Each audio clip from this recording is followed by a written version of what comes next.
Perfect. Alrighty, so would anyone like to recap what happened last week for an extra hero point?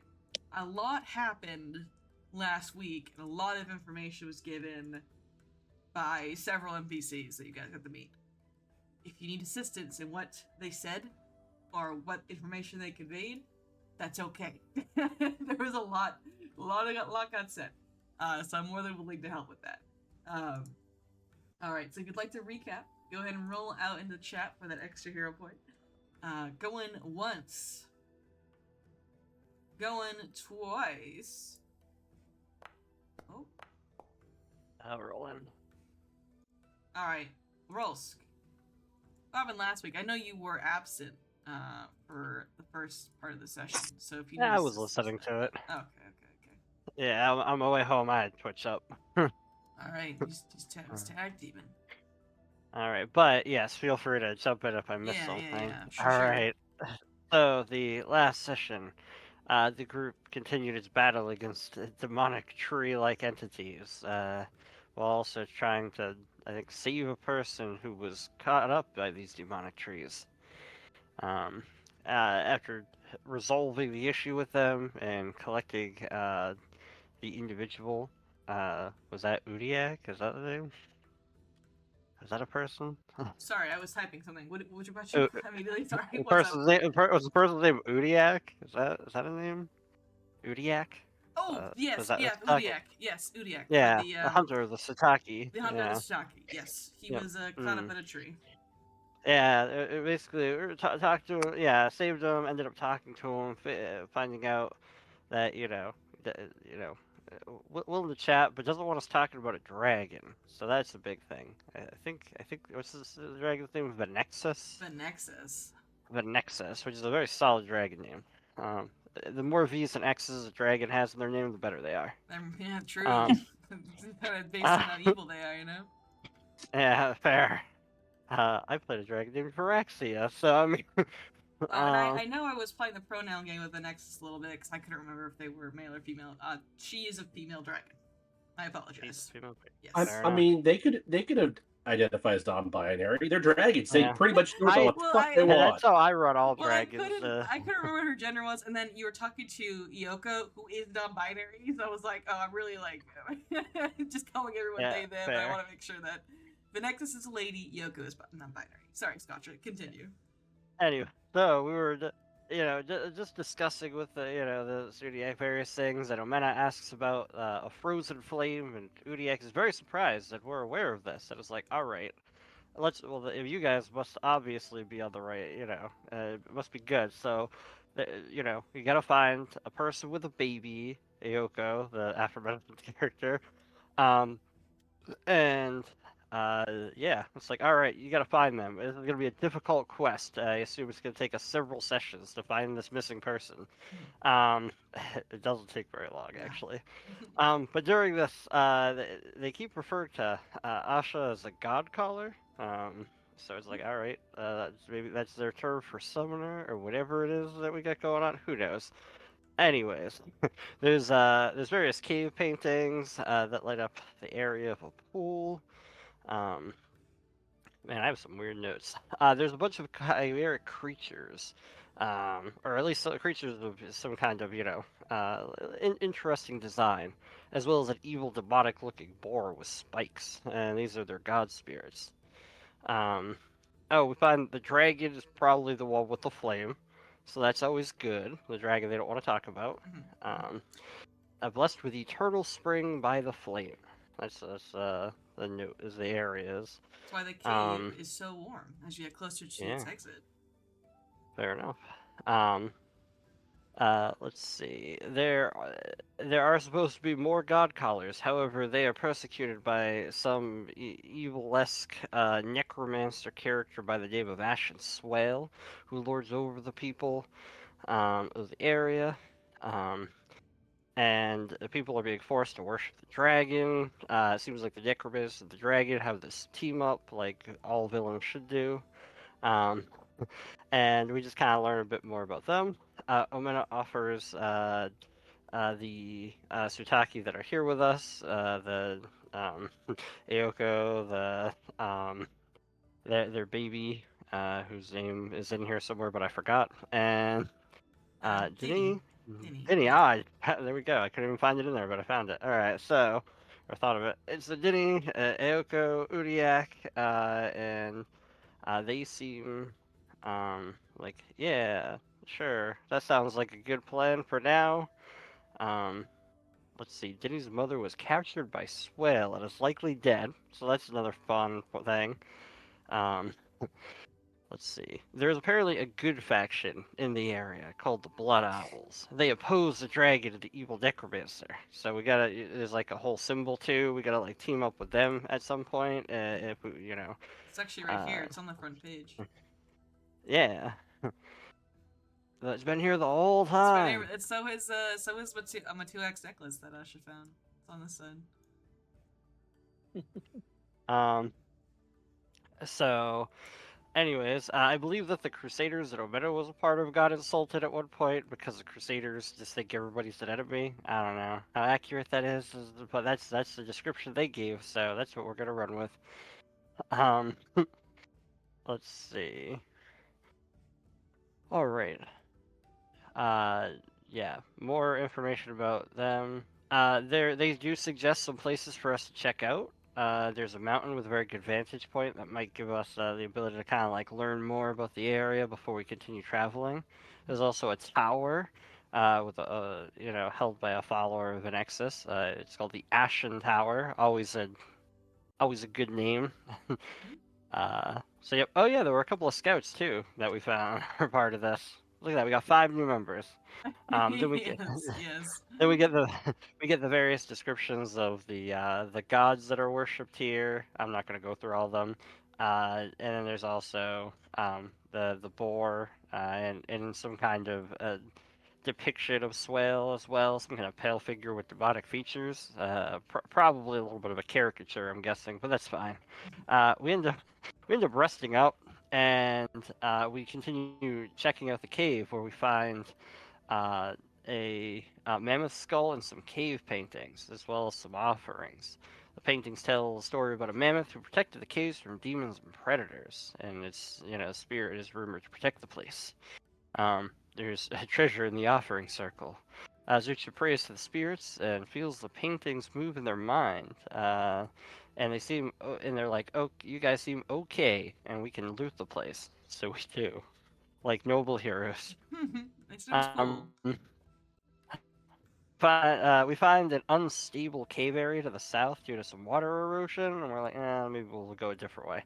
And then we found a warm path to the northwest with some gross black-green sludge that coats the wall. We determined that it's very flammable and do not walk through with any exposed open flame, which would theoretically set off just a series of explosions that would have been terrible. Inside are semi-aquatic mammals, the logophers, something like that, and there's some kind of pendant within the water. Asha has a vision of, and Suchi goes to steal it, but we get noticed, and then Thanel offers a trade and gives them animal nip to these creatures, and we just grab it. The pendant is a family heirloom of the following. We will try to learn more, but we did not succeed with a result of 28 on the information. So obviously, you can tell it we're gonna is have to some do. kind of very powerful artifact, very old. It's very powerful. Yes. Yeah. What Ash you puts did it learn on. of it was it does protect against demon possession to some degree, but you're not sure what exactly that means. Yeah, Ash put it on and has a vision of a man stumbling through the cave, fighting and muttering with himself, perhaps some demonic possession. As he makes his way to the pool area, he rips it off and is scolded by the said demonic entity. And then the demon doesn't seem to be a fan of this pendant. And we note that this individual in this vision has a flaming orb to their side, the frozen flame. And we can only assume this is Matuak. Yes. So yeah. We learned a lot of information backwards, but hey, that's what I recalled from last session. So hopefully that was a good enough recap. I No. didn't miss anything. Excellent. Very good. Alrighty. Perfect. So you take your extra hero point. I guess the only thing I would add to that is the Ashen Tower. It is where Ashen Swale resides. Shockingly, the Ashen Tower, Ashen Swale. Okay. I forgot the name. It was. I thought it was obvious, it's okay. but maybe not. Yeah. Well, so that is where Ashen Swale resides, and he's a necromancer, so it is probably a tower of nasty necromancy over there. Alright, we're preparing only heal spells that day. Got it. I also just want to remind you that way back in Book 1, when you guys discovered that Pharasman cache, you figured out that they were likely here to try to find the necromancy Apaku that the Pakus that you guys are kind of running into. Mm-hmm. So that might, necromancer in the area, power in an area, Apakus everywhere. Maybe. That's tough. Yeah, I just remembered it, so I was like, oh yeah. Alrighty. So, perfect. Alright, take your extra hero point. And who would like to answer the question, how do you define success, at least for yourself? Have you reached it?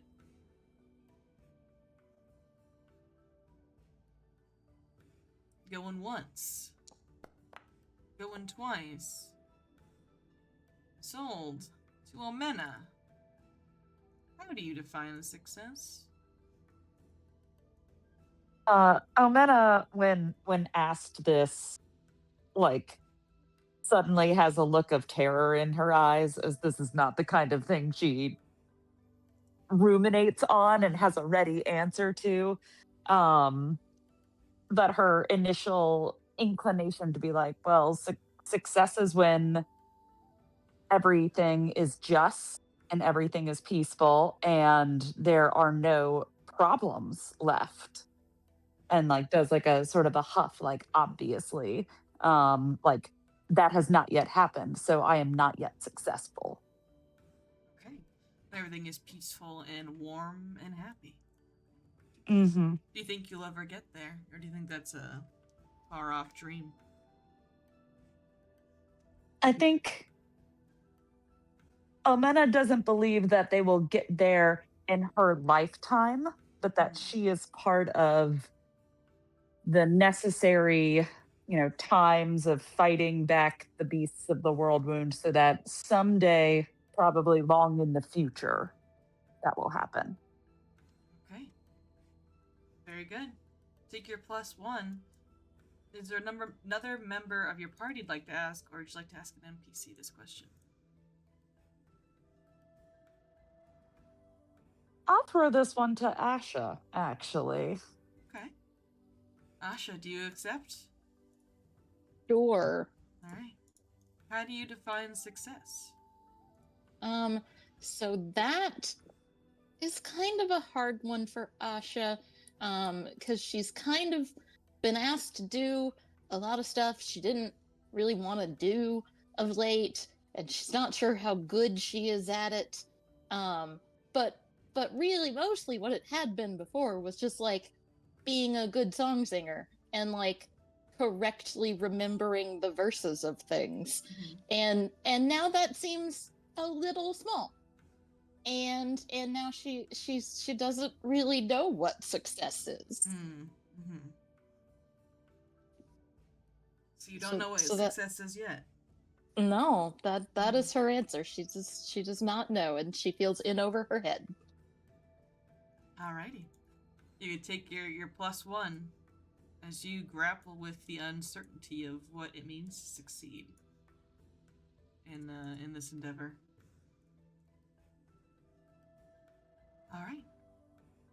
And with that, gang, we're back in the caves.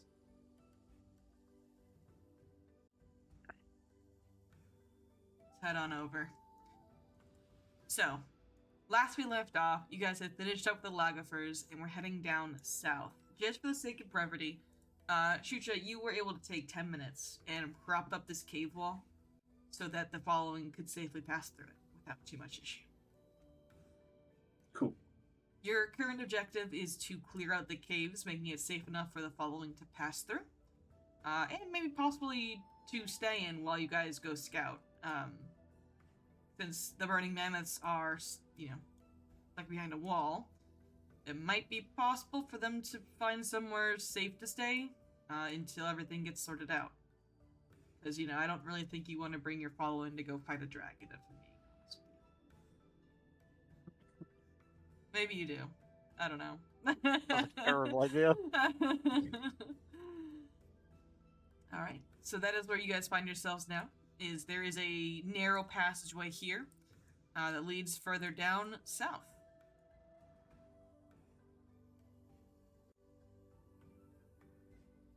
And there's no more traps this way. No, Susha has put up like other stone pillars or wood he's found from outside.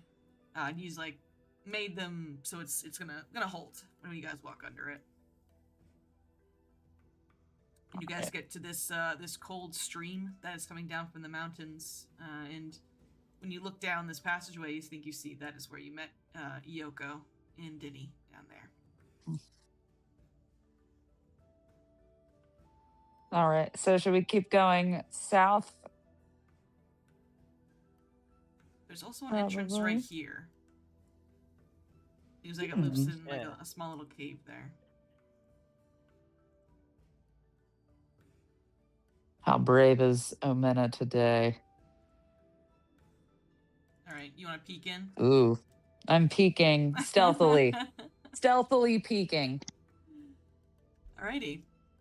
This open-air cave up an incline above the western stream contains a warm, verdant grove with tall, slender trees and a simple hut. A simple hut of bent saplings and mud. And you see several creatures kind of lurking around.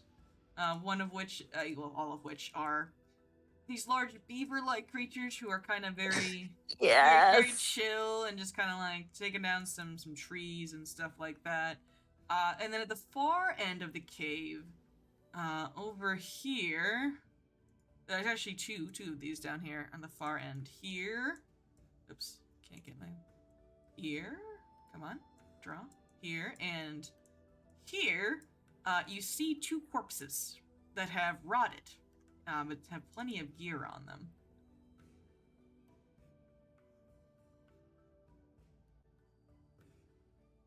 And when you kind of peek around the corner, the large beavers just kind of stop what they're doing and they kind of turn just to look at you with really big eyes.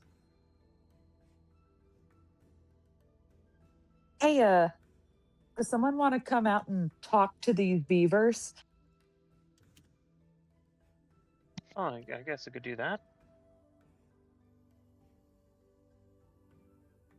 All right.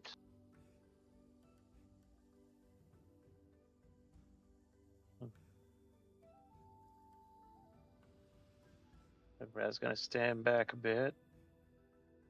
So I'm not sure Mm-hmm.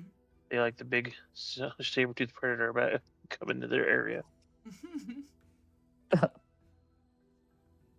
Hello there. When they understand you, they kind of sit back on their hind legs and stare at you with big eyes. It speaks. It speaks. I do speak. I am Fennel of the Broken Tusk clan. Oh, can you guys see this text right here? I just realized. What? That's I no don't see any text. Oh, you don't? Okay, good. It's so hard for me to tell what you guys can and can't see. Sorry, I didn't mean to interrupt. It's all good. They look at you as you introduce yourself. Are you a sickness bringer?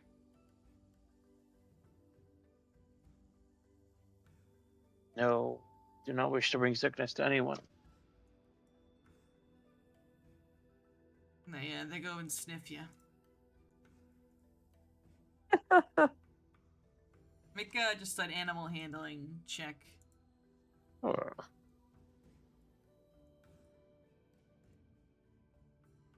Let's see here. I don't even know where this text is coming from, what layer it's on. Well, as long as you guys can't see it. Is there a handle animal? Oh, It's I'm nature. sorry, make a nature's check. Is Okay. that a 5e skill that I just said? Yeah. Damn, Yes. Ian, I'm so sorry. I always mess That's up crazy. diplomacy, persuasion. I do that one all the time. That's crazy. I can't believe I did that. 28. Okay. You seem friendly enough, and they kind of take a seat back, and all the other beavers get the kind of nod of approval from this beaver who's chatting with you, and they all just start to relax a little bit. Okay, panel, can you help us? What seems to be the problem? Well, a little bit ago, we had some no good humans come in here, and one of our guys got sick.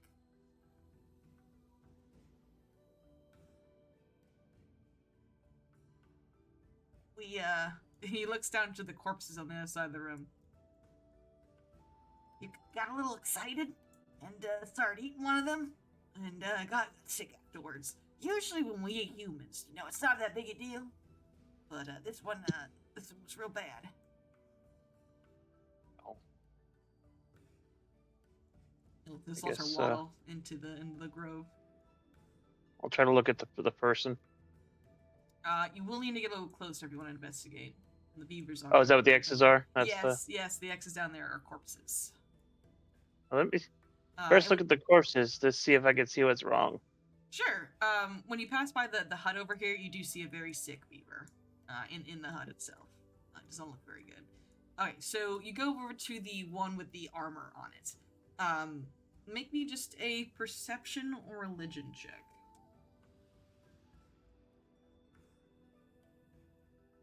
The perception.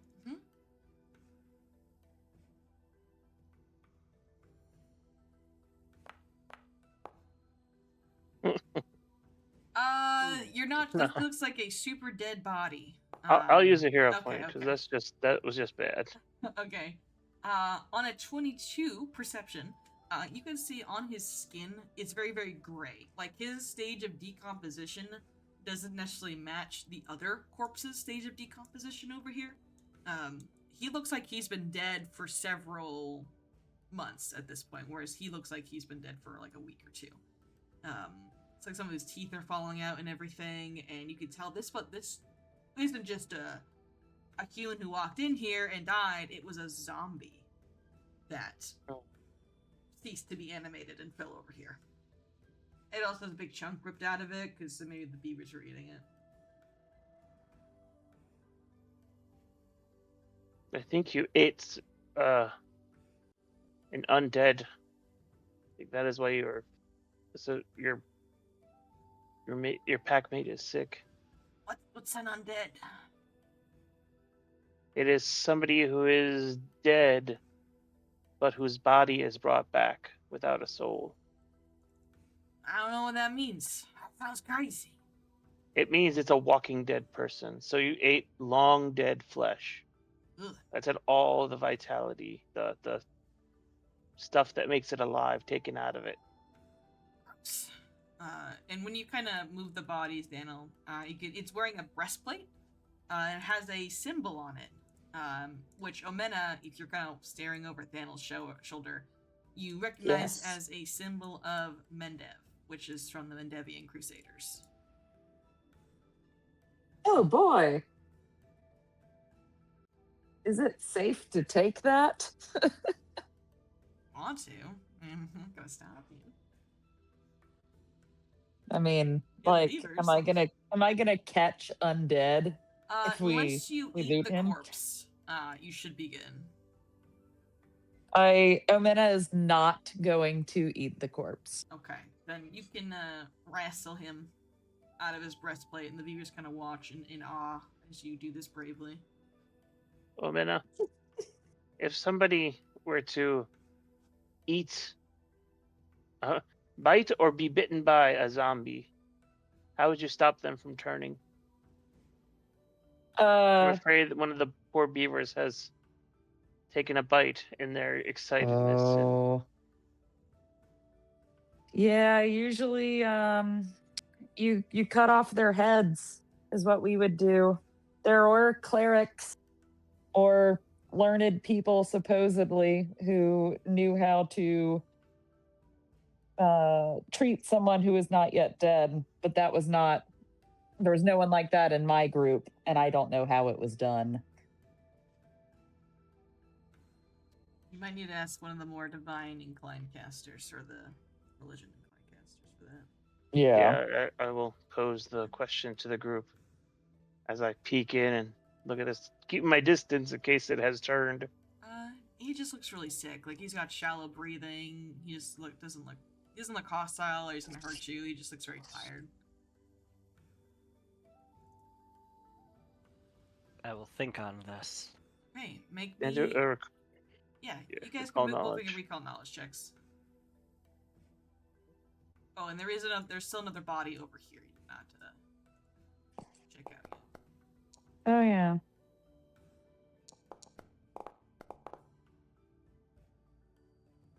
Dead body's dead body. I'm worried about the people. Oh, The beavers. The beavers. What if the dead body is holding zombie cure potion? Zombie Yeah. cure potion. Okay, yeah. Asha. Oh, hang on. Oh, Asha did not roll. I thought that was Asha. That was wrong. Shucha. You were able to kind of look at this poor baby beaver. It's not a baby beaver. It's an adult beaver, but it's still a sad baby. He is suffering from a illness called zombie pox, and it is fatal if it's not cured. But that's all I know. Yes. It is in stage 2, and if you do cure him with a successful medicine check and some care for about a day, he will get better.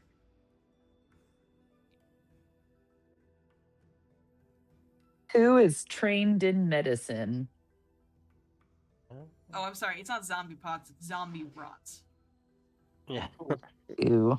It is a I don't regular know. disease too. So if any divine casters out there have things to make diseases go away, Not until tomorrow. not until tomorrow.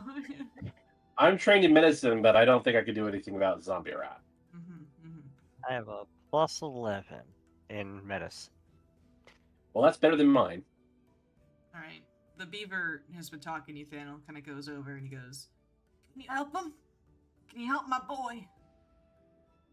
There's a non-magical treat disease, or is that like a feat? You can treat disease. No, you can treat disease for fun. It just takes 8 hours to do so. This isn't like Oh. I guess it is Yeah. technically a magical disease, but it is more of a physical disease. It's not magical. So you can do a normal Alright. medicine check. It just would take. Yep, it will just take 8 hours is all. I can do that if anybody wants to assist. I Do you can wanna roll to hang out assist for- if you want to lead the charge. Yeah, do you want to hang out for 8 hours? The beavers would love you to. Yeah, you got nothing better to do right now. Well, I mean, we have to explore the caves, but Oh, I mean, we need to, but there's no like set time. Yeah, you guys aren't in a time On that. crunch or anything like that. okay. We can rest. In that case, I will roll to assist medically. Sure. Since we can kind of treat this as a pseudo town time, and y'all don't want to leave someone here and go explore the caves, while Rolsk and Shucha are tending to the beaver, I'm gonna use a hero point. That was Okay. terrible.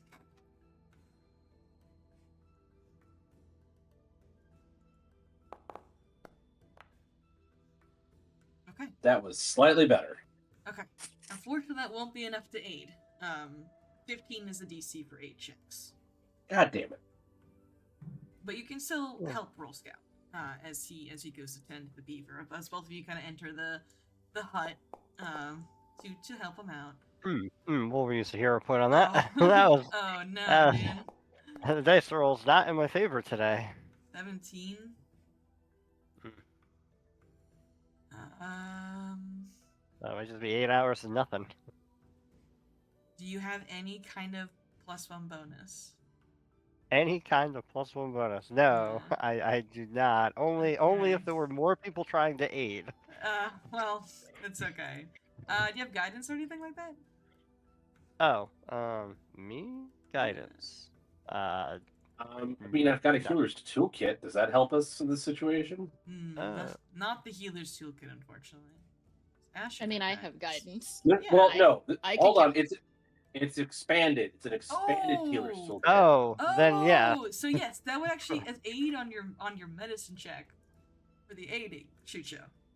Getting you Woo. to a 15 to give Rolsk a +1 to his check. Okay. Yay! Teamwork. In a very roundabout way. Yeah. Edie! So you two are going to be staying with the beaver for 8 hours. The rest of you, Thanel, Almena, and Asha, I will give you guys the opportunity if you want to kind of like try to scout the rest of the cave out without engaging in any kind of combat encounters. Just to kind of see what areas of the cave you have left still to explore. Okay. Yeah. So Well, first, what's the body, though? Oh, yes. Yeah, when you walk over to this body does seem more fresh than the Mendevian zombie crusader. It looks like a Sutaki that you now recognize as Yoko's people. You want to make me a perception check? Yes.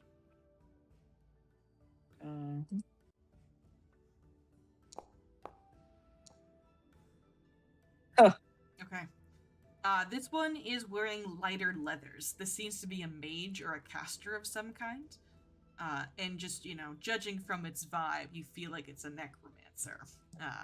They just kind of look all evil, You also see there's a pendant hanging on their neck.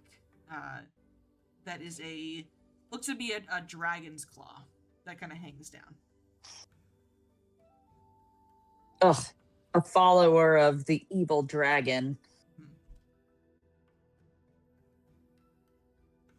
It looks cool though. Oh, I think I have some art of it too. I'll work on grabbing that. Do you want to take it or you want to leave it where it is? I don't think Omena wants to touch that. Mhm. She's very anti necromancers, and It's fair. he's dead. Might That- be useful though. Like I don't Well, you want to like you can wear you it, can but, come like, take it. I just want to hang on to it in case we need to like blend in or something later. Yeah, come over here and grab it, Asha. I'll guard you from the beavers as you walk over here. Sure. The beavers are looking at you. They're looking at you. Yeah, you can go over. You can pick up the claw that you can tell is some kind of holy symbol of the god of this valley, the Nexus. I have detect magic. Is it magical at all? It is not magical. It is merely a carving. Okay, good. Yeah, I just- feel much better now. Yeah, just magic. So do you add it to your ever-glowing collection of necklaces that aren't the one that Shucha made for you? Yes, yes, I do. Excellent. Yeah. There I we go. deserve that, but also I'm on the lookout for pretty and/or precious stones while we're down here. Okay, I gotcha. Ooh. Right. Yep. That claw is it's carved of ivory as well. You all would know that as Mammoth Lords. Fascinating. Grasp of a tyrant. All right. Not this. Well, That would be a twist. who wants to go stretch their legs? Aklep raises his hand. Aklep, my boy. You're gonna come with me? Yeah, I'll come with you. And I'll go too. I like to walk around the caves. Shaggy says as he waddles up. So many stones to talk to. How many stones to talk to, Omena? You have no idea. They're gossiping. Mhm. You can't hear them, but I can hear them. They're gossiping. Are they saying anything interesting right now? Well, the wall is on the right side. That one's name is Jessica. It has a beat with the left wall, whose name is Cynthia. They're having this feud over who's going to, like, be the first wall to cave in 1,000 years, and it's all, girl, it's crazy over there. They're really, really going at it with arguments. I don't know how long they've been at it. It feels like probably eons, so. Well, thank you for that, Shaggy. Mm-hmm. Right. So Amena wants to go explore the cave, scout ahead. Thanel Yep. and Asha, do you want to also do the same? I'll let you all make one perception check. Yes. Sure. I am sitting down having story time with the beavers. Alrighty. We're Ugh, talking about the man, I am cave not and perceptive. what they've noticed going on around here. And Okay. We'll get to you in just 1 second then. Yeah. Alright. Omena. You will discover there is this really cool walkway that you actually passed by earlier that kind of goes up. Oh, hang on, let me get my drawing thing. That goes up over here. You guys can't see my drawing, can you? The darkness, huh?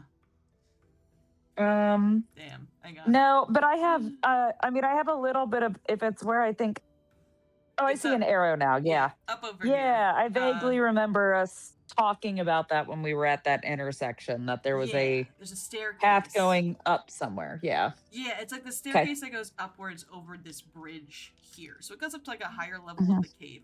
And it looks like it opens up into a much larger cavern that you decide you don't want to explore because, you know, just in case you trigger a million traps, you know. But it does look Mhm. like there is an altar at the edge of this cave. You can't see much of it from where you are, but it's some kind of strange altar. Asha, when you go with her, as you're kind of standing on the bridge that kind of overlooks the bottom, this is a very difficult path to actually go over. Both of you need to make balance checks to go through. We're not going to roll them right now because we're kind of just scouting. But when you do go through this, you will need to make balance checks to come through. And Okay. looking down what the bridge crosses over, Asha, you see a whole pack of wolves patiently waiting, kind of just around, as they are kind of like chomping on some bones, maybe some deceased humanoids that came by, and then Basically waiting for the gods to drop some of their food off yeah, the table. pretty much. Yeah, pretty much. That is what's happening. Yeah. So you can get to these wolves as normal by crossing under the bridge down this section, but you will also fall into them if you fall off the bridge. And that is what the two of you kind of discover on this side here. Interesting. Mm-hmm. It's a freaking Okay. altar across a bridge, and then wolves. Pack of wolves. And also, Asha, can you give me a past lives lore check? Yeah. I'll just roll it as a recall knowledge. Sure.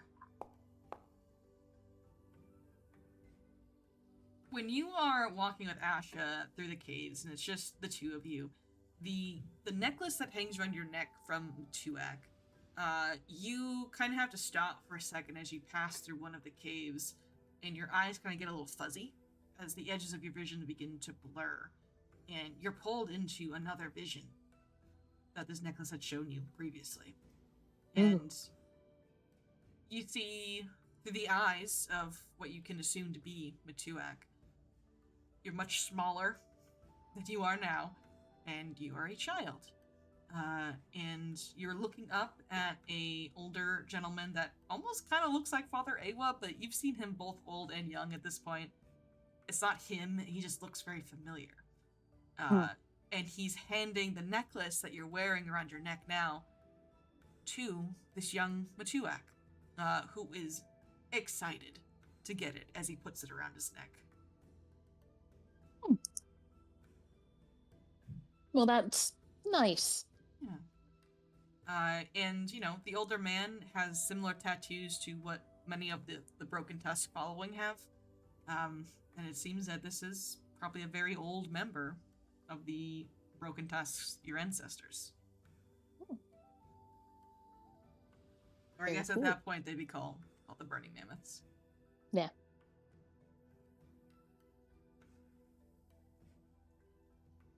But yeah, that's what you see for that one.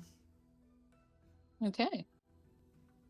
That was the vision I was supposed to give you first, but messed it up. So That's okay. And you two can head back to the cassowary's den. What are they called? Castores? It's like Castorodon. It's so weird. Castores. Isn't a cassowary like an emu? Yeah, it's like an emu. This is what they're actually called. Is It's like if an emu had Voidies. void rage. Yeah, yeah, emu, yeah.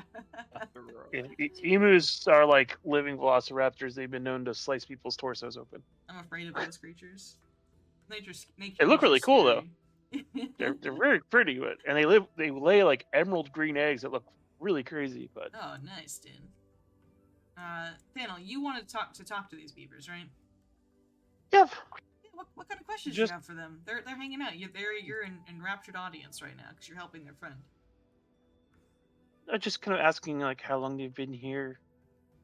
One of the big things I want to ask about is the tree demons. How long have they been there? Now we've taken care of them, so the forest is safe to harvest again. Yeah, we haven't been able to go down there for a very long time. I know my parents and my grandparents, they weren't able to go get those trees, at least a century. Beaver time, I guess. I don't know. I just want to let them know that we took care of what was there. Ah, we can go harvest those trees again. I love chewing trees. I was worried when I had heard there were some of your kind here that those tree demons had taken. Oh, They're a few told of against you. us. Some of us went down, and we died. But we kind of learned that lesson. But if you see it safe, we trust you. And I'll extend the offer because I'm not exactly sure like how waterbound these guys are in comparison to. They're not. They're not semi-aquatic or anything. They are just rodent Terrestrial. that live near freshwater ecosystems. So I'll extend them an invitation to the tribe, but understand if this is their home and they would like to stay. No, we hate it here. Oh. We're thinking about leaving, but when our mate there got sick, we couldn't just leave him here. There's a Well, I whole understand valley, that. like right down there, that's really, really nice and like a paradise. But Well, they say there's safety in numbers. We're gonna move our tribe through here to the valley. Well, I guess If you wish to join up with us, you're more than welcome. that would be kind of nice. We're kind of, We've got several nice big mammoths to help be lookouts and act as guards. Oh, you for you got guys. mammoths? I love those guys. Yeah. I tell you what, if you can fix our friend, we'll come with you. Oh, okay. So yeah, we'll. Yeah, I've done my job. I hired more Alright. people. We're good. Done my recruiting. more recruiting. So several hours are going to pass at this point. 8 hours later, after resting and just kind of hang out with the beavers, Roll's gonna shoot you. You are fairly confident that this beaver is in fact going to make a full recovery. That's good. Might take him a few days, but he'll be okay. He's no longer being affected by zombie rot, and he just needs to gain his strength back. And when he opens his eyes, he looks at you both. He says something in Beaver that you don't understand.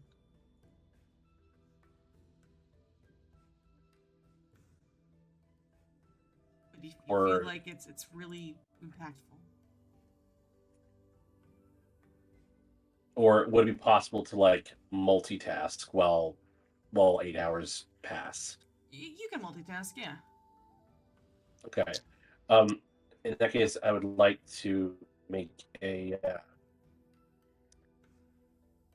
crafting check to like have woven a necklace, like not like made it properly, but like have a like a base in order to like insert stones and things like that. Oh, okay. So like, well, you might be able to employ the beavers to your aid in that. They're very good at chewing and whittling. You want it to be wood, anyway. I mean, it'd be natural components, so like it part of it could be wooden, and then part of it could be leather cord or Mm-hmm. hemp rope, something. Yeah. You're like in an open air cave here, so any kind of natural resources you'd be able to find here. Like you'd be able to find some maybe some vines that are hanging off the leaves, some plenty of twigs and tree branches around, and if you need to, also plenty of loose stones around too. And then they have the wood that you want like carved. You can politely ask the beavers to whittle anything down for you. Okay. Again, it's not a finished product, but just like something that stones could be set into. Yeah, one of the beavers will make like a triangular kind of base and little divots in there to put some gemstones of various sizes. Cool.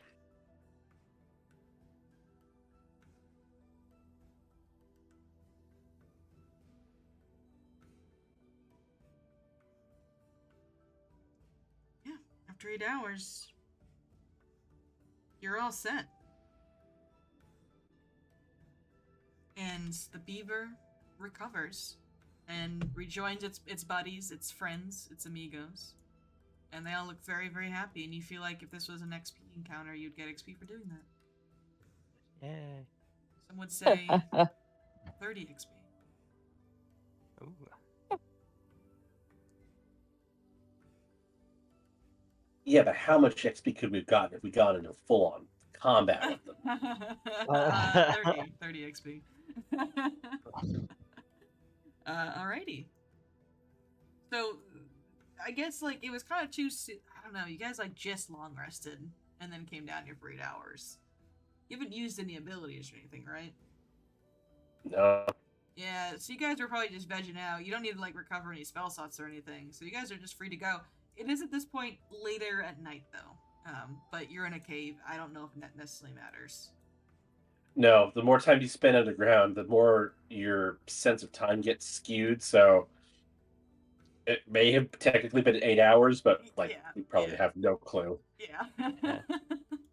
But a 36-hour day schedule when you wrap yourself in darkness. So you all can continue to explore the Calamity Caves. Asha and Almena were able to find another area for you, and you feel like this area is kind of the final section of the cave, besides the cave's actual exit.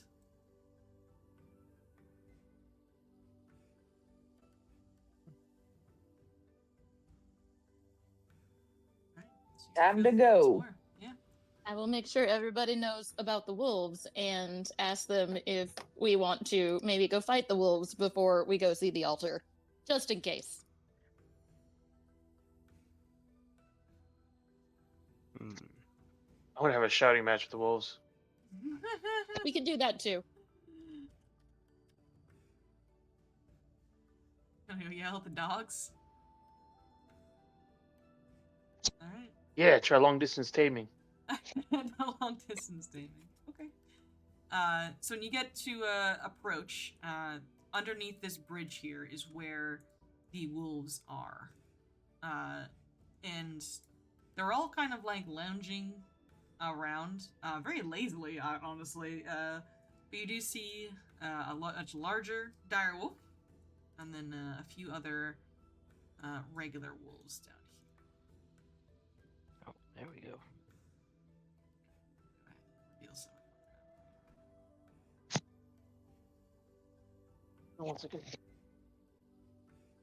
So what's our plan? Chucha, what do you want me to do?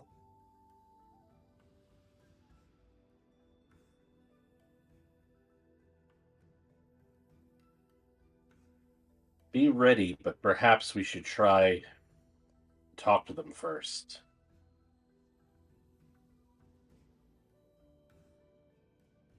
Okay. I say as I now realize that Thandel is AFK.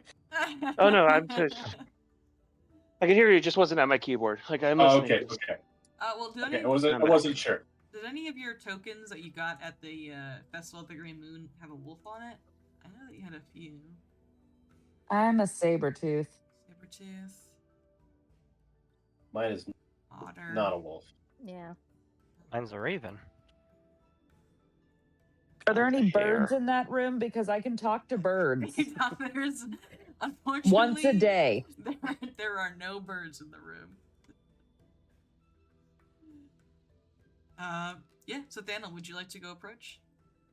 Right, what direction do you guys go? Oh, And, I can come grab you here. I am a Glyptodon. Okay. I feel like Makalu should be able to talk to wolves. Like, right? That's specious. Different. They are different species. Oh, are we up above? We're not below, right? Same no, you're genus, below. though. You're below. Okay. That's Chucha like is up saying above. if you're Chucha's up Korean, above. you should be able to speak Chinese. All right, Thandel, you approach, and in the darkness of the cave, you can see them, but you hear a very low growl as I can as you see them. I got night approach. vision. Oh, yeah, Or nice. low light vision. And the large wolf is going to very slowly step off of his platform. As he, That looks weird. They're not supposed to open their mouths that far. Listen, this is dire wolf. He can do what he wants. He's like does a very, very slow walk as he paces and he looks at you, Thandel, as he's curious. You're gonna get any closer. I'll stand here and say,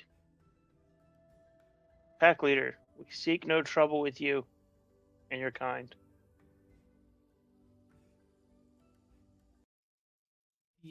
He narrows his eyes at you. You come into my cave, seeking no trouble, when you brought such tasty snacks with you.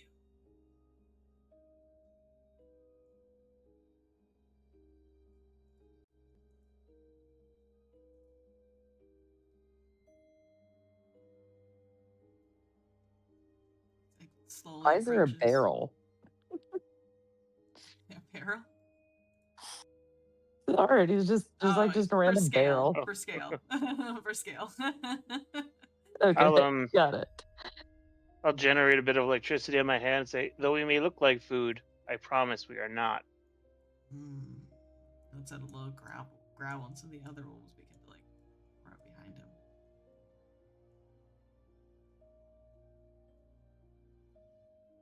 You all taste the same in the end.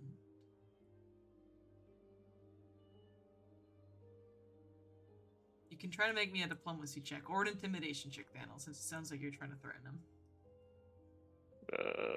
Let's see. Yeah, no good intimidation, I'll say. I only seek to not cause your pack injury as we pass. For losing even one member can be bad in these dangerous caves. I'll do a diplomacy check. Okay.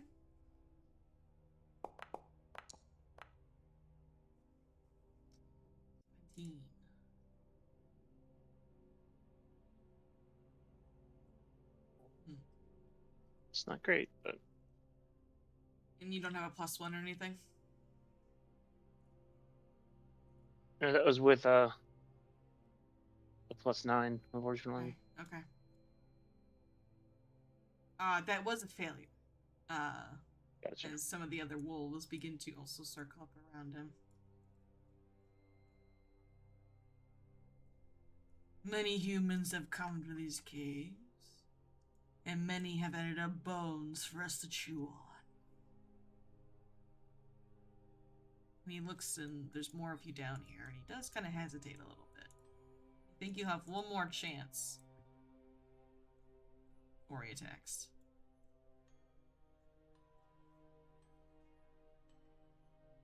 I'll cast guidance on Banal.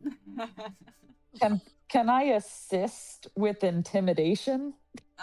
Sure, yeah, make an intimidation check. Because I'm not trained in diplomacy. Okay, that But is I a am in that. success. So you can go ahead and make with this a +1 panel and also a +1 from guidance.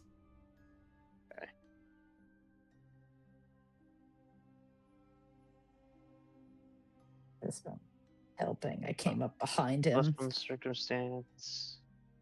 holding my axe angrily. And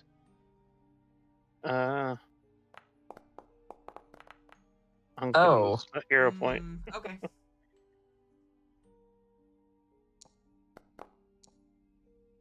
Not much better. Unfortunately not.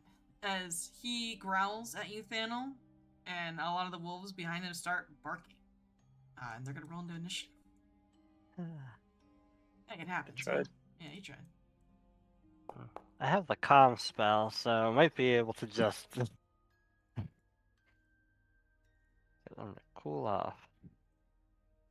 And Shucha, for the sake of this, you are me 10 feet in the air, by the way. That's cool.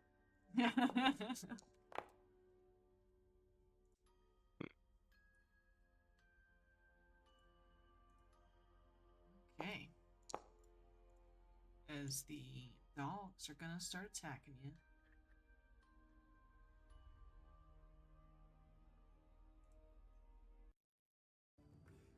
Let me go grab. Hang on. Relax. The music I don't know why is- I'm twice on the Oh, sorry. That may have been me. initiative I tracker. can go ahead and fix that for you. One sec. Grabbing the common music. Okay. That's it. Okay, panel. We're gonna go ahead and remove this one down here. Okay. Now the wolves are gonna roll.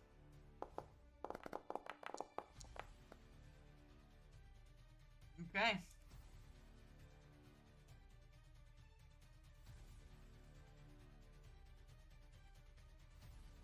Daniel, you get to go first, as you realize before anyone else that this wolf, the cat's awake. The wolves are going to go ahead and jump you pretty much.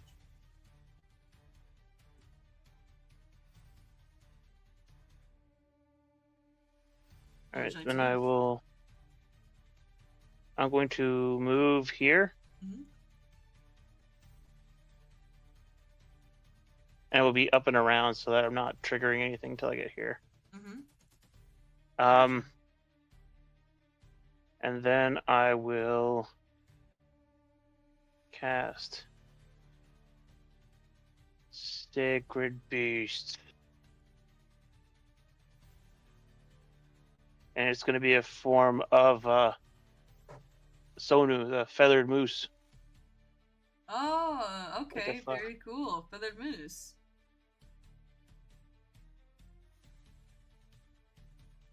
Alright, it's gonna be a... What kind is it gonna be? Bludgeoning, piercing, or slashing?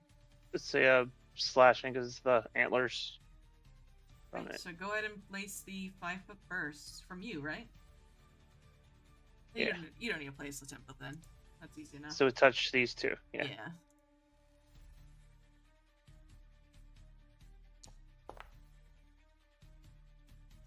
Alright, failure from the wolf. And failure from the dire wolf. So go ahead and roll full damage. You also it's more for intimidation effect as well. Yeah, okay. They both take it. As this golden moose, this feathered moose that comes and just stampedes them, and they're a little taken aback, and they take some damage. Right. What does Braz want to do with his independent? He'll move up so he can be in combat. Okay. Confident Wolf's turn. Can't- They're gonna run at you, Fannel.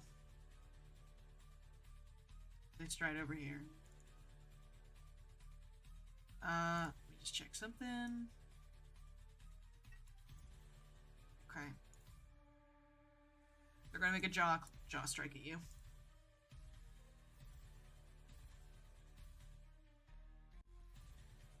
Oh, that'll just hit. And it's gonna trigger his pack attack.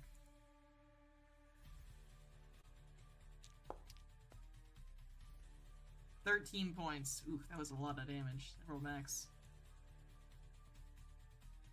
And for his third action, he's going to attempt to knock you down. With his third action, without map.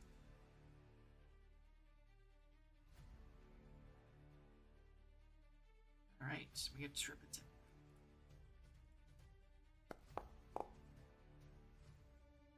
Alright, Fannel. He grabs onto your leg and he knocks you prone as he drags you to the ground. Asha. Okay. So I can. Let's see. Sorry, I'm reviewing I changed some of my feats, and I'm reviewing what they are. Okay. Okay. Here's what we're gonna do. Okay. Me and Makalu are gonna move. Let's see. Oh. Let me do this differently. One. Here. And can I probably can't get there to be a true flanking with Fannel. Makalu? Yeah. I probably have to be here, and I don't think I can get there. Unless you would allow me to be here. Oh, I see what you mean. Probably not. Yeah. No, unfortunately won't be Yeah. a true flanking. No, that's fine. That's fine. I'll stay there then. And then Asha, as part of the same action, is going to move up as well You could get to down be here, nearby. though, on this other side over here. I only have 35 feet of movement. And I think 25... 10. You can get there. 30... Well, yeah, okay. Yeah. All right. I can do it. Okay. All right. And then, so that was one action. And then Asha is going to cast a spell with our remaining... I should have done this differently. You but... can do things differently if you want. No, I know the action because I economy is needed to strange. be... I needed to be within range of Fannel, so I really needed to move first. It's more that I'm gonna cast Loose Time's Arrow, so I'm gonna have an extra move action that I am not gonna do anything with. So Loose And I was Time's like, Arrow, it's gonna quicken you, and that starts at the beginning of your turn, Yeah. so you won't get it this turn Oh, anyway. Okay, all You'll right. get Well, it that next makes me turn. feel better. Yeah. That makes me feel better. Okay. So 6 of you can become quickened. We'll do me, Makalu, Fannel, Omena, Shuja, Rolsk.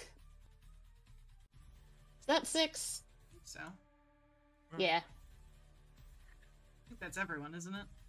Yeah. Nice. Except for Roz. I was trying to get Roz in it too, but yeah. Yeah, unfortunately. Well, actually, Yeah. you and Makalu share actions, so you can't benefit from this twice. Oh, that's true. So yeah, if you want That's to give true. it to us instead of a. Perfect. Makalu. Yes, we'll do that. We'll do Okay. that. Alrighty. Very cool spell. I love that That spell. yes, I believe that is my turn. Yes. So all of you have an extra action that you can use to move. Alright. Nice. Alright, so Makalu moved once. Loose Time's Arrow is 2. Do you not have another action? I moved. Me and you Macaulay moved moved as at well. the same time. Okay. Yeah. Okay. Sorry. I missed that. Shoot ya. You're fast. You're quickened. I think you can only use it to step or stride though. Yeah. I'm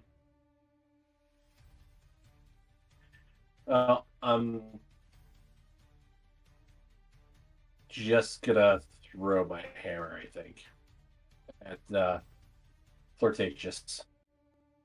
All right. And Flirting see with how danger. that goes for starters. Sure. This is a tougher one. Actually, I need to. I'm pray first. My bad.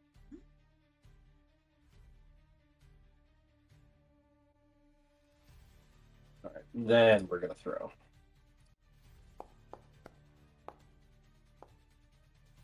All right, that's a hit.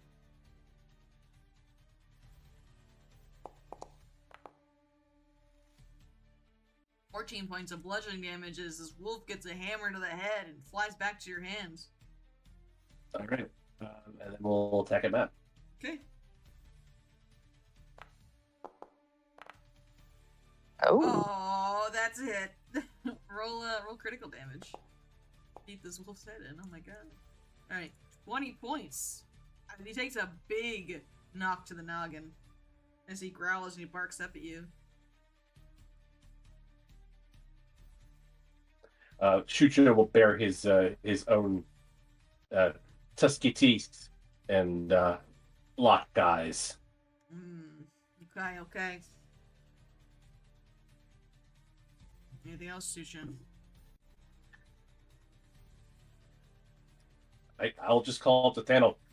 Tell the pack leader to back down, or I will kill him. Would you like to aid Thanel with diplomacy checks? Sure, I guess that's more of a intimidation, but I guess that will help Thano convey that we mean business and we are not to be messed with. Yeah, that works. All right, so on your when he comes around, you can use your reaction if he decides to try to diplomatize. Right. Well, this flirtatious dire will took a big damn. That really hurt. He's not happy. He is gonna turn around. He's gonna just bite Thanos on the ground though, and prone, and in the middle of his pack. I'm sorry, Thanos. You kind of walked in the middle of them. Get it.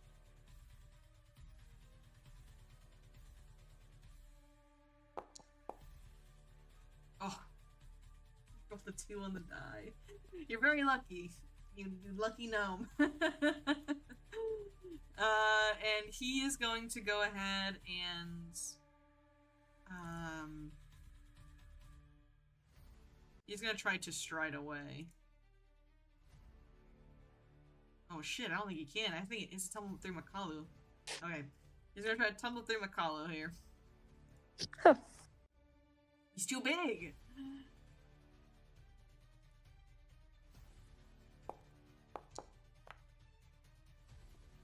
Alright, he can tumble through Makalu as he runs through Makalu's space.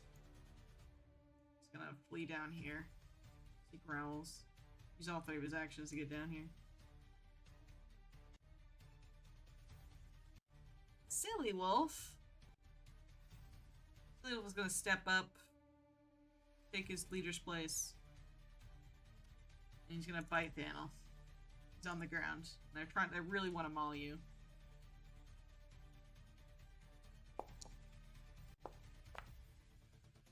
Apparently. Yeah.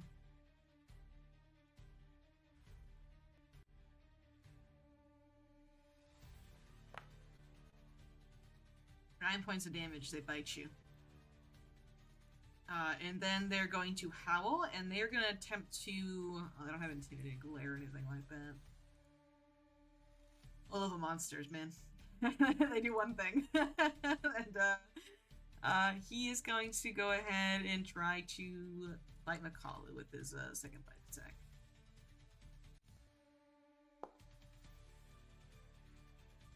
Critical miss. Alrighty. Omena. All right, so Omena is gonna go after our leader here. Mm-hmm. So you're also quickened, so you can do an extra stride action for free this turn. which I'm gonna need because I think I have to do 3 strides to get to him. So I think if Or you, wait, do, how if you do far? 1 stride, you can sudden charge and get to him. well, I got rid of sudden charge when I switched to Cavalier. Oh, okay. All right. But it's okay because someday when I have my animal, I won't need sudden charge. But that's fine. I still can do it. So I walked 1.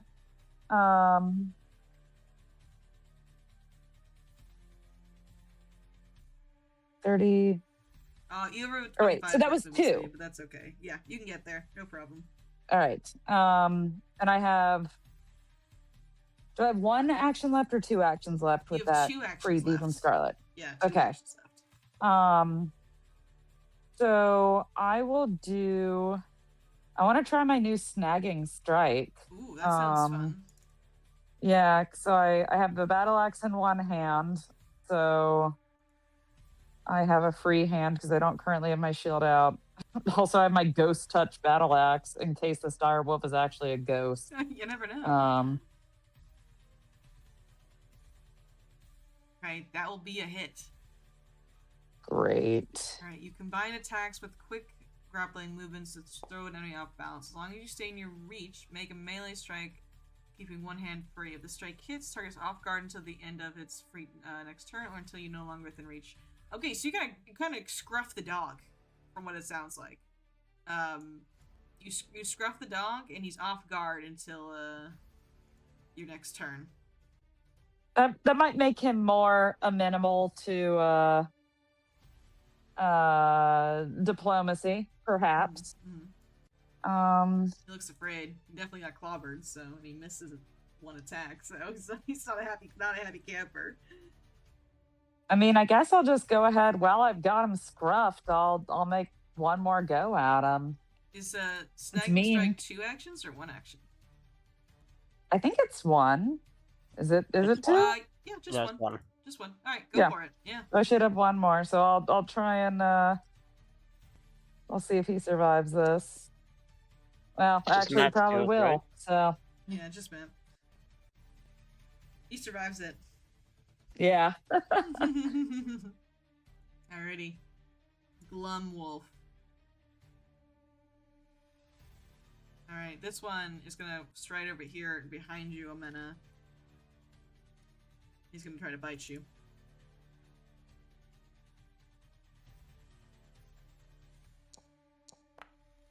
Oh my goodness. Miss. Ha! Goodness. They don't even like I have a bad to hit. They're just not rolling well.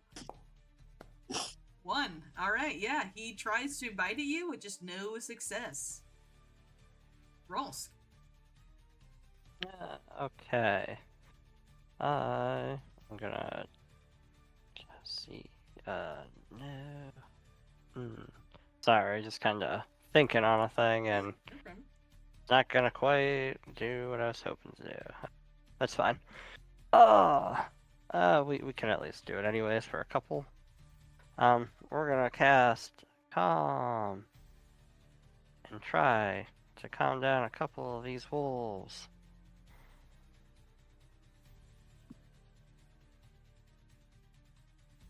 Calm the wolves. Alright. Yeah. This is an calm down before your face trait. gets punched in. Let's see if they... It'll account for it if they are higher level. Alright, failure from that wolf. I was playing Pathfinder in person today, and one of the players cast Dizzying Colors, and I was like, oh, that's an incapacitation trait. And the GM looked at me and went, what does that mean? And I went, I have no idea. Oh. It means something, for sure. but I don't know what the rules are for it. It's just... Yeah, no, it's just a degree of success better if the creatures I'm like, is it level, or is level. it times the spell level? It's double the spell level, so it's the creature's level. Yeah, which often just, yeah.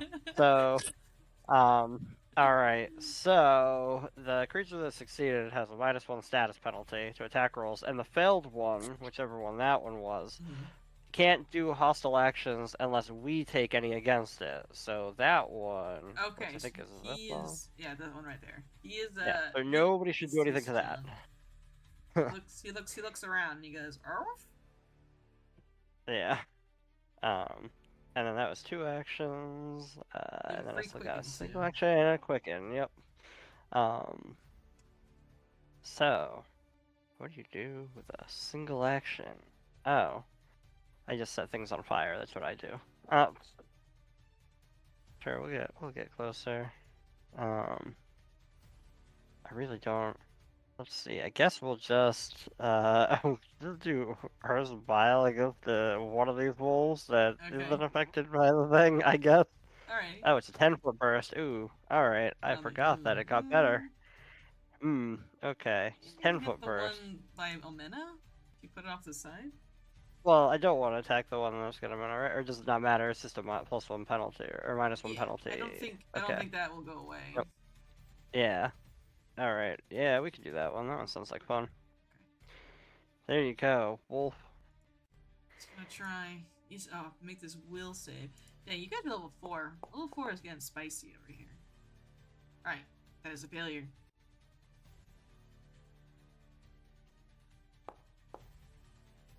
Have some damage, my friend. Oh, or you can run into a mana, that works too. He's just running away, dude. He's so good. Alright, I would run away from fire too. 6 points of damage. I'll just kind of throw this behind this wolf for convenience. And then that was 4 actions out of 4. So, that's my turn.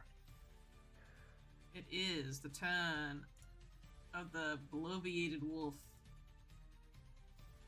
He's gonna bite down on you, Thanel, because you're right in front of him. Sorry. I promise I'm not bullying you.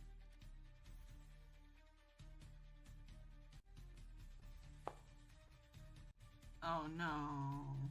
Okay. Critical hit on you, Thanel, as he bites down on you.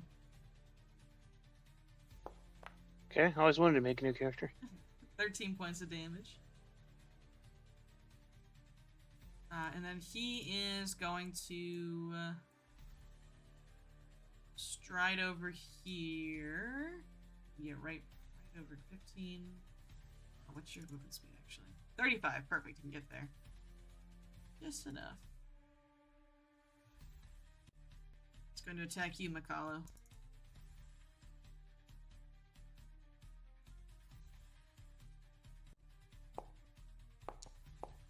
Oh my god. Ow. Okay.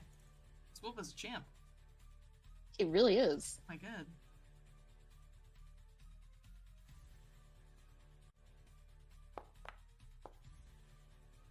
$14.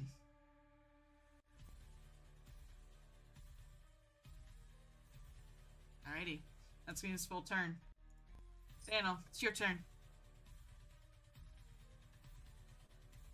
Alright. We are going to use our free action to scoot away. Scoot.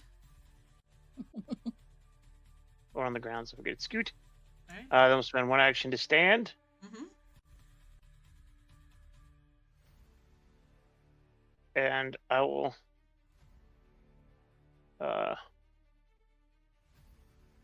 command animal stand down. Okay. Which one are you going to command? The dire wolf. The dire wolf. Okay, so go ahead and shoot ya. Roll me an aid check. You can have it be intimidation since it sounds like you were intimidating.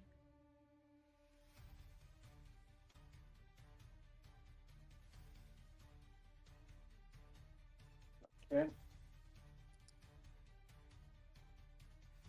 Oh no, even better. I'll just yell sit really loud. See it. 13, that's all I got. 13. Alright. So unfortunately no +1 to you, Thanel, but go ahead and make me a diplomacy check against the big wolf. The literal command animal.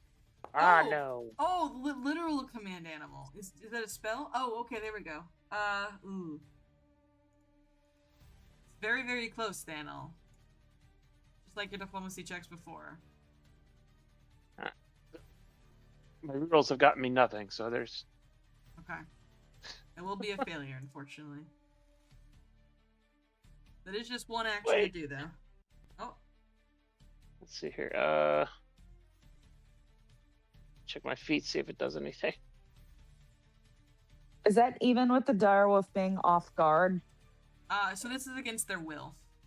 Yeah, commanded Okay, got it. animal. Yeah. Yeah, commanded animal actually fail automatically if it's a hostile creature. Oh, okay. So I wouldn't have done that then. Oh, I'm sorry. okay, So yeah, I'll sure, do. yeah. So is that roll, which was it was a 4. Never mind. It's not even gonna matter. Well,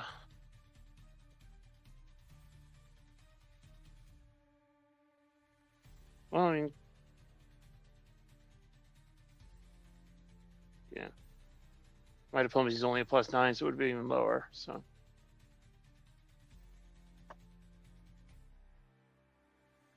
I mean, I guess get tempted to get at a higher mat. Why not? I don't think it has the map trait, so you don't need to do a map for it. You just roll a flat.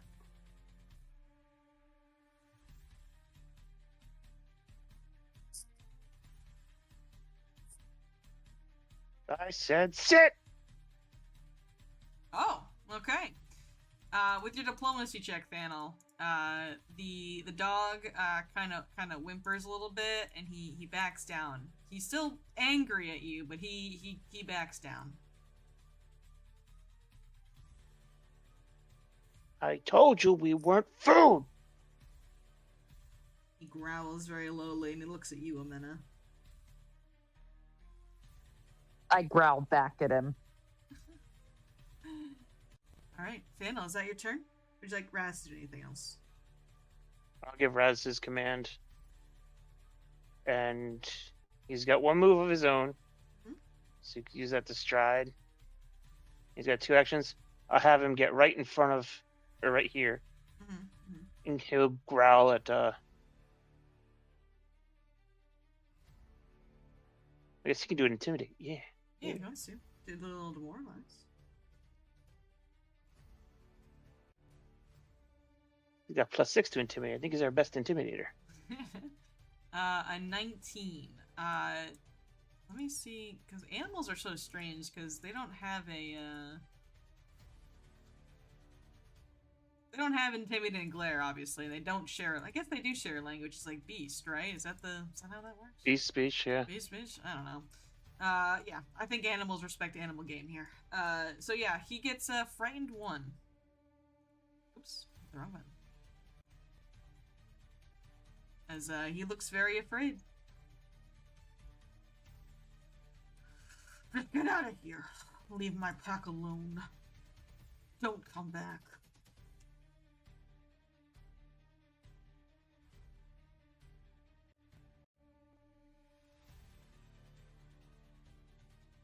It's up to you if you guys do want to leave. You do realize that, you do end up leaving the following here. You may not want to leave them with a bunch of wolves nearby.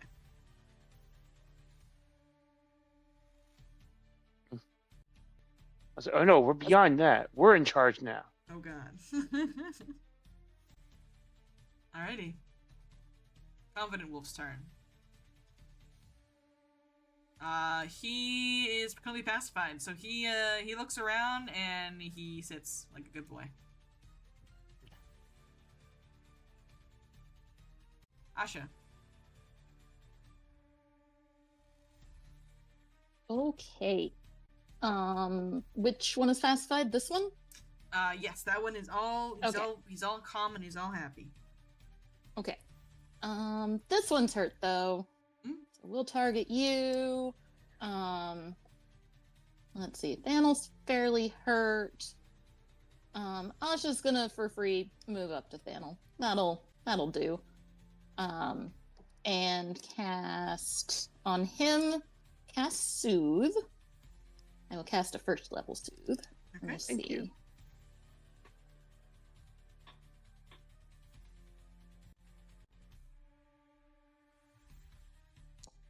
Well, it's something. Yeah, a little bit. There you go. Hey, it's good. Yeah. Alright, so that was a free move and 2 actions, and with one of those 2 actions, Makalu will... Wait, let's select Makalu. We're attacking that one. There we go. And he will bite once.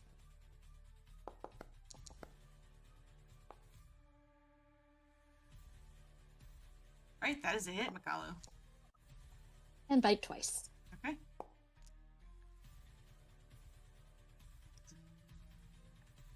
That's another hit. Roll damage.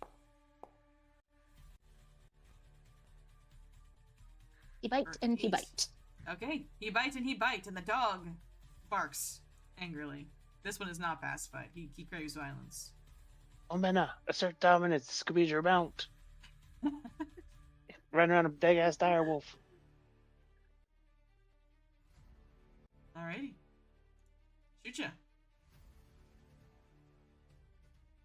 Can you remind me what mount you're looking for, Amena? I wrote it down. It's in my notes. Was it Triceratops or a woolly rhino? Last I heard was a Triceratops. Okay, that's what I thought it was. I was second guessing myself over here. Okay, that sounds good. All right, sorry. I was sure remember. Alrighty, shoot ya. Sorry, I didn't realize I was muted, but I Oh, also you're said good. Triceratops. Okay, no problem. That's what I thought it was.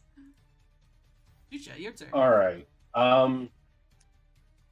What do you need me to roll to make a flying leap off of the bridge here? A flying And how leap far could I get? off Yeah. of the bridge. Okay, it will be an athletics check to jump. Sure. You basically can jump equal to what you rolled, I believe is how it works. I don't think you can do a long. You can do a long jump. You take 2 actions to do it. Let's go see. You stride and attempt a DC 15 athletics check to make a long jump in the direction you were striding. If you didn't stride at least 10 feet, automatically fail your check. The GMI increased trees. Okay. You leap after the distance equal to your check's result. Round it down to the nearest 5. You can't jump farther than your land speed. So, if you want to long jump, it would be an additional stride. But I'm quickened, so that gets me there, right? I don't think you're actually quickened anymore. It only lasts until Oh, the end is of that- our next turn. Oh yeah. Yeah, Oh. that's true. Let me turn that off, then. Yeah, I don't think anyone's quickened anymore. But if you do make it, you need to succeed a DC 20 to make it to that wolf. Unless you're going for the other wolf over here, which is. Well, I'm not DC necessarily trying. I just need to get 15 feet. Okay. That's my goal. Yeah, then it will be a DC 15 long jump. All right.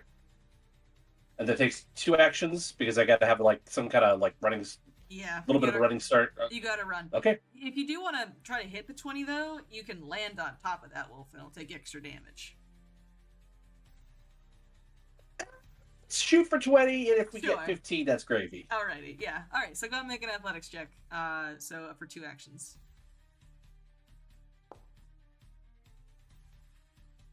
Uh, So it'll be okay. 10 feet. Yeah. No. I'm gonna hero point it. Okay.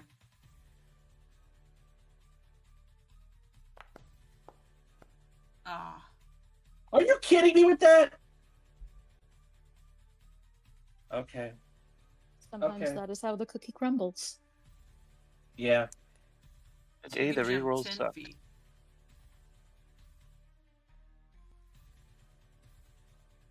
Roll for damage. No, you don't take any fall damage. Oh, okay. This will be at a penalty, but I will. I'm gonna chuck avalanche at the direwolf. Okay.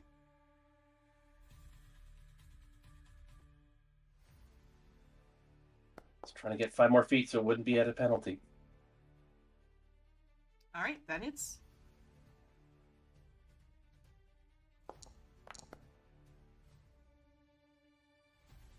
Alright. 14 points of damage. Oh, no, not to you, Shootcha. Don't do that. 1 second. Hit the wrong guy.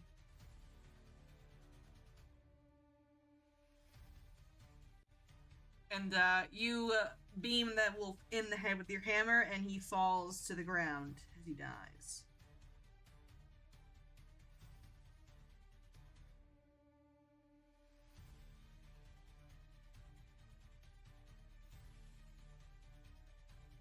Alright, that's the turn. Flirtatious Direwolf's turn. Is very afraid, but it looks like you guys are still fighting, so he's gonna keep on fighting. He is going to try to bite at you. Oh no, I target. Oh, did you target the Flirtatious. direwolf? Oh, I'm sorry. Yeah, I'm sorry. I thought this one was targeted over here. No, I still had the. apologize. the flirtatious dart will target him. Sorry about that. Alright, yeah. Okay, oh, then he's gonna die. That one dies. Say, it's like, hold on a second. Oh, sorry. I did enough damage there. My mistake. Yes, then this one go ahead and he dies as he's grappled by Omena, and the hammer flies from across the cavern and just gets him right in the neck and flies back to your hand, shoots you as the Pack Lord dies.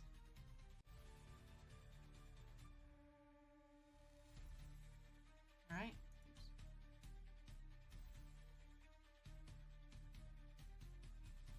Now it is Silly Wolf's turn.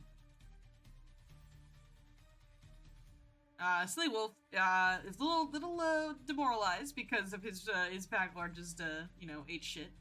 So he's gonna look around and he's gonna straight next to you, Asher, and he's gonna make a bite at you.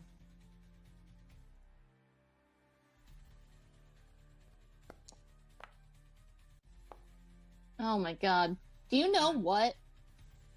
I am 20 feet away from Makalu. Not 15. 20. Yeah. There's yeah. As someone who used to play the summoner, yeah, that was yeah. Okay. It's fine. It's fine. We're fine. Everything's fine. Great. Oh, hang on. That damage actually is gonna be wrong. 1 second. He doesn't get his pack bonus because no one's next to him. No one's next to you.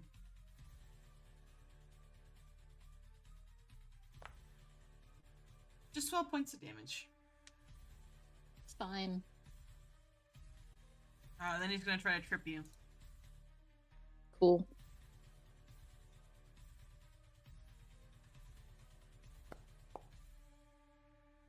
And he gets you. Knocks you prone. That'll be the end of his turn, though.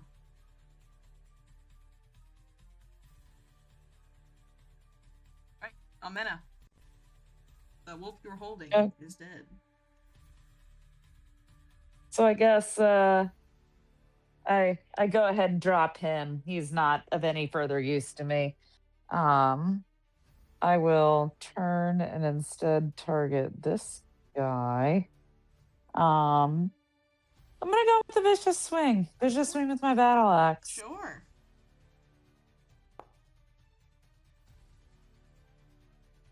That's a critical hit.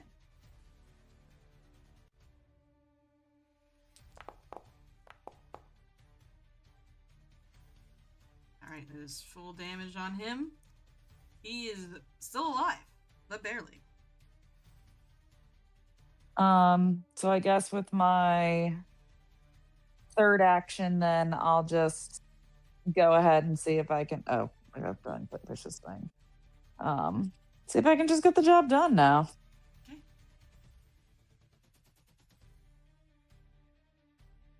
And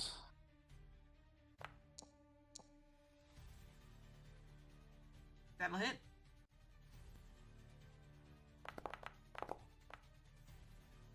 Alright, and with this final swing, you fell the wolf. surrounded by dead wolves. 2, 3 still remain. I don't know how to get his skull off of his head. He's stuck like that forever. That one's still alive. I guess I did have a free move action. For the Not quickens? anymore. Not anymore. It only Oh, was not for anymore. one Never turn. mind. Yeah, Never only for one mind. turn. I'm gonna stay where I am. We're good. Rolsk. Alright, one action sustained to keep this wolf done. I guess one action sustained to attempt to blow up this wolf over here.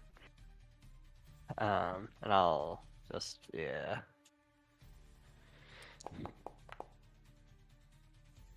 Woo! Oh, Rolsk. No. Yeah, I mean, Rolsk. it's fine. Failed. Huh. Takes 2. Persistent Wait a minute. fire there. Take no damage? What's happening? Hang on. Big fall. I think it's because the Is- game thinks he's dead. Yeah. You know what? So does God. He dies. Alright, fair enough. I'll take it. Very effective earth pile there. Alright, and then with my last action, I will raise my shield. Alright, and then I will AFK because I think a dog has to go outside. Alrighty. Thanel, we're back over to you. 2 dogs remain. I'll yell at them and say, "Your leader is dead. Zucha killed them, so he's your new pack leader." Oh, okay. Just make a demand. Yeah, make a diplomacy check.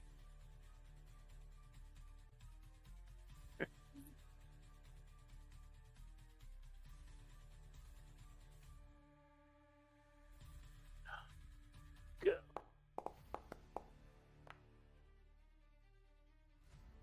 18. Oh, okay, so these guys have a different will than the wolf does. So there's a low growl from the 2 remaining wolves.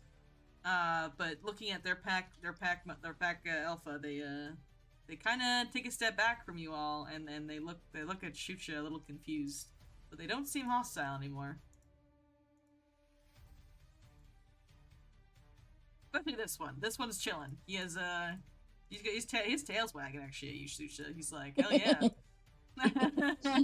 Sounds good. Sutra, I told them you're their new pack leader. Oh, okay. That was. You killed their leader, so you're their new pack leader. Okay. So the encounter is going to end, and basically what happens is the wolf that is calmed by rolls is going to kind of trot up to you, Shucha, and just look so happy, like the goodest of boys. And he like sits down in front of you, he wags his tail, and this other wolf who is not charmed by rolls kind of looks around a little confused that his friend is totally into this. It's like he just killed our dad. That's kind of weird. And Makalu is now growling at him because he bit Asha, and Makalu is very mad about it. Yeah, he looks afraid, concerned, and just confused as he looks between Makalu and Shucha and Asha. And he's gonna put like a tail between his legs, and he's gonna go over on this side. He's gonna sit because he's not really sure what else to do. So these 2 wolves look at you, Shucha. Shucha will turn to Makalu and say, "Hey, Makalu, enough, buddy. We're done. They're now part of the following." And I will bring out snacks from my bag. Okay, the wolf that was a little unsure begins to wag his tail. Makalu is going to shove in front of all of the wolves because how dare he give them snacks? Makalu, you're not going to get any snacks if you don't behave yourself. You gonna behave yourself? He growls at Shucha. That was no. Shucha is gonna growl back, and he is gonna make eye contact and lock eyes with Makalu. Asha gets up and says, "Give him a snack. He's He a needs good to boy. needs to sit with. He's a good boy." Asha hugs him. Shucha will turn to the wolves, and he will indicate that they need to sit. They sit. Makalu, if you want a snack, you need to sit. He jumps on Shucha. I will not give him anything. I will not reward the bad behavior. The other 2 wolves like watch Makalu jump on Shucha, and they get kind of excited, and they start not jumping at you, Shucha, but they stop sitting and they start like circling you, like pushing you and stuff. Everyone, sit. Make a command animal check. On the Okay, what do you want me to do? Roll nature? Because I don't have commands. It's in your basic action macro, but I think it is just a nature check. Yeah, it's a nature check. Yeah, so you just make a nature check. I've never done it before, so. They tend to just listen to you. Alright, that is a success. They sit. They chill. Makalu is immune to command animals because he is not an animal, so. Got him. I'm gonna cuddle him, and I'm gonna tell him we can go get snacks. All right. Well, him both. if Makalu isn't gonna sit, that he's not getting any snacks, I will give snacks to the wolves. Well, I will give Macaulay snacks. All the snacks he wants. I'll have snacks too. That's how you get spoiled dogs. Welcome Chihuahua to in the our making. household. Perfect. He's perfect. He Chihuahua tried in the to making. save me, and you're giving snacks to the wolf that bit me. I need to establish rapport. I'm sorry, but they're part of the following now. Omena from like the southern part of the cave is just gonna call up like, so can I start like taking the pelt and the teeth and whatnot from these two guys, or like is that gonna give PTSD to our new followers? Yeah, let me take the wolves elsewhere, and then, Okay. then you can do that. Cool, cool. Elsewhere. And once they're out of sight, I ask Asha, hey, does Macaulay want to eat either of them? Oh my god! No, that would be gross. He's not a cannibal. But I thought you said they were different species, Asha. Okay, well, they are different species, but that would be like, it's okay for a human to eat an elf, and it's not. Or is it? Mhm. Mhm. I think I'd eat an elf once, just to try it, you know? Those are cute Depending and on all, but which- I'd still eat one. Depending on which incarnation of orcs that you're talking about, they all look like pig folk, so That's they're true. like all Yes, like that's bacon. true. That's true. The Bacon. only correct type of orcs. They're not green skinned sexy elves. Mhm. I mean, if Warhammer 40k orcs are, well, fungi. Fungus. So, Yeah. Ooh, yeah. that's pretty cool. Though. Yeah. They reproduce by spores, so if you kill them, Hell they yeah. just come back later. Gross. My favorite are goblins that when you cut them, they bud, and then you get more goblins. All right, so Omena, are you going to do this by yourself, or are you going to have the assistance to doing this? If anybody's free and wants to come down and help me with this, difficult work, that'd be great. Yeah. I'll come help.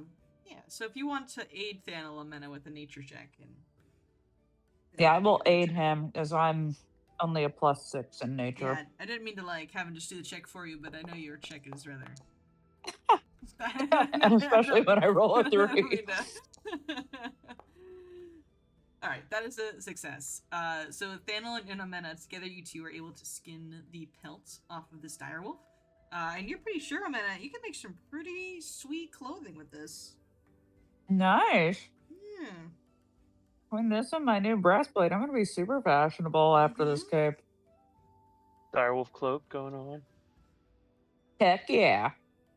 Might be a little hot. Get in that this cool like area, wolf but- head cloak look. Yeah. I mean, I probably should offer the pelt to Chucha first, as he made the killing blow. And maybe he'll make a necklace out of it. I don't know. I don't know how that would work. Maybe he'll make a necklace out of it. Maybe. To give to someone else. Oh, I won't lie, it sounds like Zeus is losing this dating sim. It does sound like that, honestly. I don't know. Careful, Did Chucha. maybe like the direwolf have like a particularly pretty gallstone that we could harvest? No, Wolf no, fangs she's on a just necklace are looking nice. for. She's just looking for stones in the caves, or from a dragon's hoard. Yeah. I don't know. I mean, gallstones Hmm. are a nice like Christmas tree green. Well, it depends on what kind of gallstones they are. Fine. I won't save them for you. Or, well, Anna won't, with my assistance. Or lack thereof. I mean, if you offer Chucha the pelt, he will accept the pelt.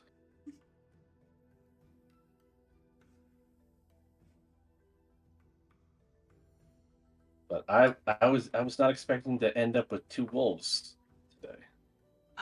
You never do. As long as you get the beast, I will try to make it a friend. You never really do think you're gonna end up with 2 wolves. All right. With the wolves now cleared out, Omena, I see you're walking around outside. There is a Sorry. creepy exit. No, that's okay. That's okay. There Yeah, is no, an but exit. we gotta go look at this creepy altar thing. Oh yeah. Coming back. Sorry. It's okay. Do they have Just- any refuse in their lair? Any refuse like poop? Well, Like sorry, I was thinking like treasure. trash and treasure. Okay. Like just piles No. of stuff where there's Like, treasure hiding let's see. inside. Let's see if there's any treasure.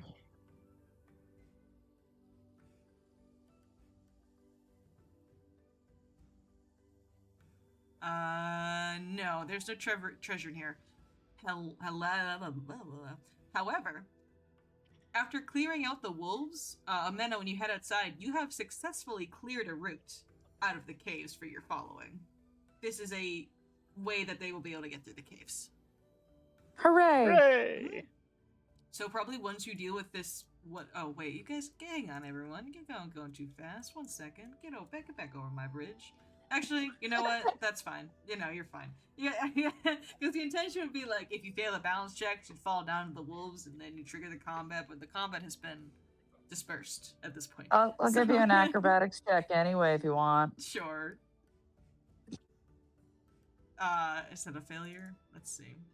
That is a failure, Amena, you fall. You will fall That and makes skin your sense. knee. You just fall down on that. I mean, I don't know what to tell you. No, you guys can spend like 10 minutes to get everyone across without a check. That's okay. To safely do that. Did you guys want a 10-minute rest before you continued on, or are you just gonna go on? Oh yeah, hold on. Yeah, I need to get what up. we gotta do. Sure, yeah. Both bites hurt. Let you guys do that. Here you get like 800 points of healing or something like that. It's like 2d4 times 10, so 20d4. Yeah, sure, just take it. That's fine. Just take it. Yeah, I don't really want to break Foundry. Okay, so you all can get healed up, and you all can take some time to cross the bridge. Shucha, what do you do with your wolves before you continue on? Do you want to take them with you, or do you want to bring them back to the follow with Mooch?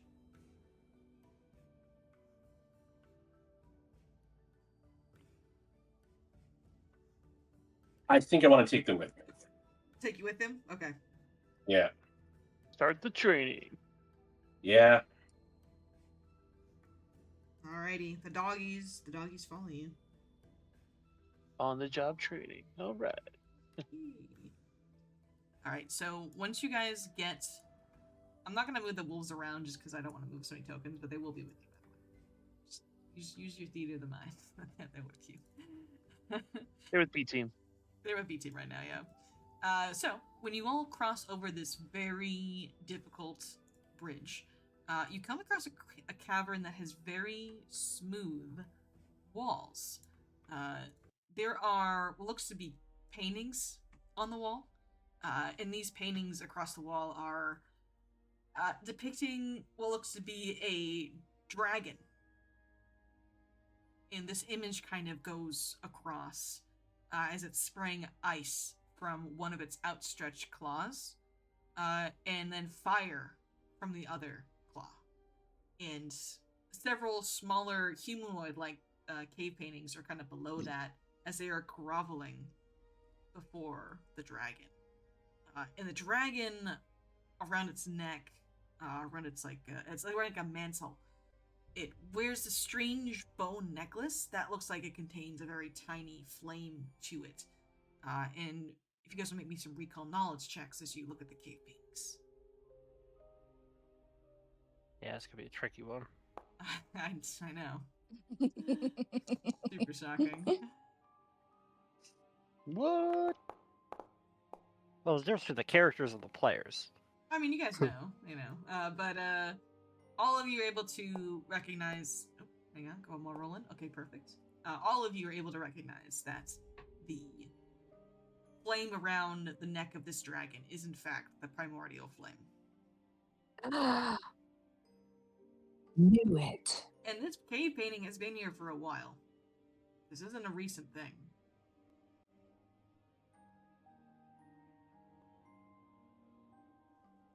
And before the painting, at the very edge of the cavern over here, there is an altar. It is a bone altar that has some goods inside of it. Things like some beautiful carved rocks, some gems, pelts, stones, clay vesseled, and like scrimshawed small animal bones that are all kind of present in the altar. So does this seem like an altar to the dragon? It seems so, yeah. Take everything. Fuck him. Would you like to? Maybe Yes. perceive around it before we just start Yeah, grabbing things. yeah. All right. Would you like to make a perception check then? I definitely would. Okay. And like maybe even a religion check to like both see if there would be any consequences, and if not, determine the best way to desecrate it.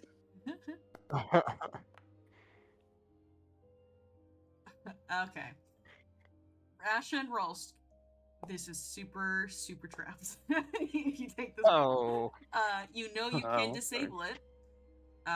With a Arcana or a. Oh wait, excuse me. Let me just double check. Okay, so you guys have seen Indiana Jones, right? Yeah.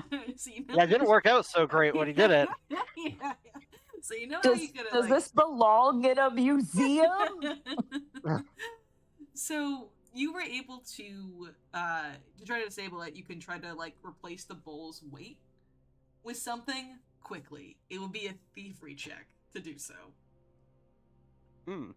Or A skill that we were told that we shouldn't take. I know, doesn't it come up so often? Like this guy told you not to do it. You can also use dispel magic on this instead. I do not have that prepared today. Okay. I didn't think anything useful. And you do know if you do take it, it will be some kind of magical effect that goes off.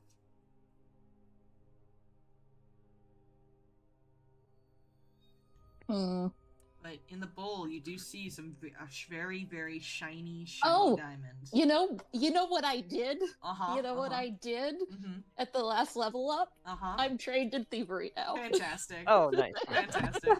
So this is still kind of tough. I don't know if you saw Indiana Jones, but he failed.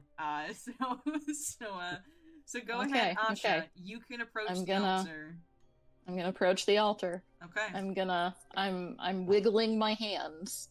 Okay, you wiggle. I'm gonna Alright. rousing splash you real quick. Oh. I believe it. Shoot is getting off the bridge now. Okay, getting off the bridge. Okay. Oh my gosh. Oh. Wow. That's Who's incredible. good? That's incredible. Who's good? Who's good? So fantastic. So a couple of things happen. We have a party thief. So a couple of things happen. The first one is you critically succeed. So you are able to quickly take the bowl. And as you do so, you hold it in your arms, you replace it with like a rock over there.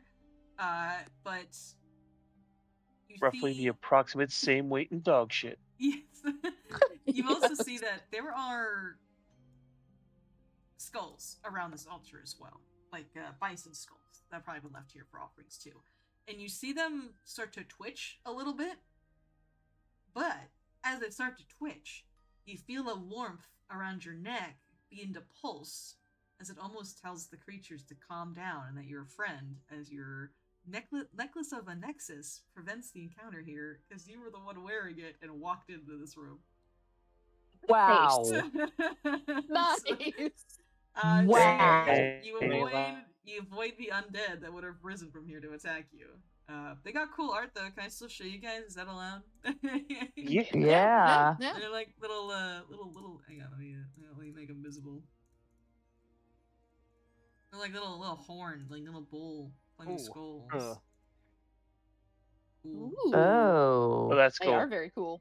Yeah, you have a premonition, Asha. That's what they would have looked like. That's what they would have looked like if it had been anyone else to come into this room instead of you. So Asha, with your success, you take the bowl and you see in there of what is valuable to you. there is a scroll in here, a Ooh. stick of incense, and what you seem to know as a diamond. A beautiful uncut Ooh. diamond. Is it awkward for her to give it a shoot shot? No, we'll hang on to it. It's an important spell component. Is it? I assume it is. I don't think it is. Oh, There's not, it's not? Okay. I don't think it's the same type of bribing as in 5e. Yeah, there's not like there's not really spell components. Like, it's all just gold based. Oh, okay. Okay. Okay. I'll just give it to you. You can tell that it is worth 20 gold pieces. Okay. Let me just change the value in there. If you cut it, it might be worth more, but right now it's just worth 20. And then there is a scroll and incense.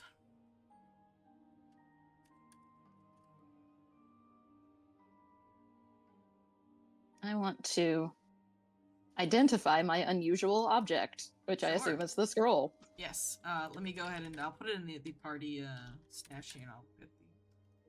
Oh shit! The spell name change. Oh no! Hang on, I gotta Google what the spell is called now. I'm sorry. Give me 1 second. Is it not in the remaster changes thing in Foundry? It's easier to just Google it if I'm being honest with you. Oh, Fair enough. Okay, that's what it's called now.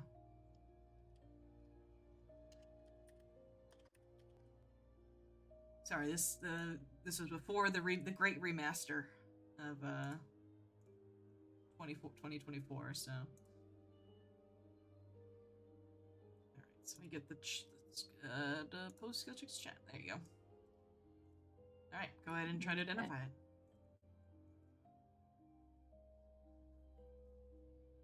Wait, is my religion check more than my occultism check? Hang on. Oh, your wisdom. It you have higher is. wisdom, yeah. Weird. So occultism is intelligence based. Okay. Religion Well, is I'm wisdom. going to identify it with religion then. That Sure. seems silly.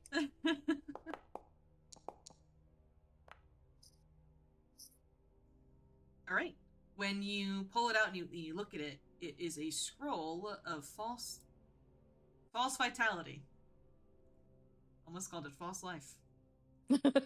Hey, it's not a nature spell, primal spell. It's a divine Yeah, I think that is spell. one I can actually use. Yeah, let's see. It might be occult and divine. I think it is, yeah. Something like that.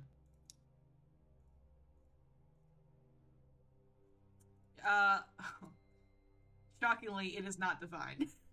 It is arcane and occult. I'm sorry, Rolls. So I'm sorry. I Oh. promise. No, I'll it's put fine. divine I don't loot need in there for you. anything. I'll put divine loot in for I'm you, fine. I promise. It's Okay, good. It's wait. fine. If that's in the party loot, I have an unusual object on my sheet. What is that? Oh. That's Matu expended. Oh, okay. It's still unusual because you don't know the properties of it. Yeah. Wait, Can I, like- mystify it? No, I can't hide it. Can you like rename it? Just so I don't forget? Or like change yeah. its description or something? I don't know. Let me give it a shot here. No, I can't change it because it's mystified. Let me. Okay, I'll just try and remember then. And if I keep asking you, I apologize in advance. No. It's okay. I can. Let me just make a new item here for you and just call it a 2x pendant. Mm-hmm. Okay. And then we'll just. 2x.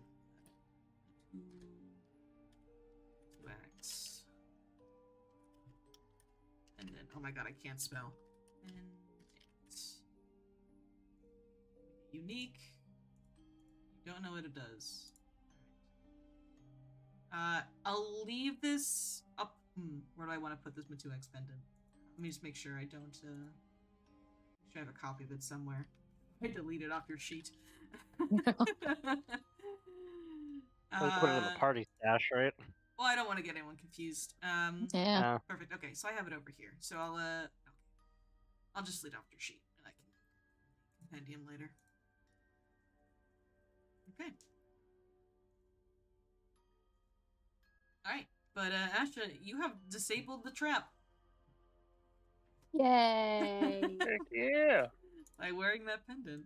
Nice. You're awesome. All right. With that, So I didn't even need the thievery. you didn't. You didn't, but I think it's good you did it anyway. Okay. So it's okay. Alrighty. But this does kind of, bring forward in the future that if you do happen to run into possible the Nexus shrines, they might be trapped, but if you're wearing a holy symbol of the Nexus, keep that in mind. A lot of necromancy. Mm-hmm.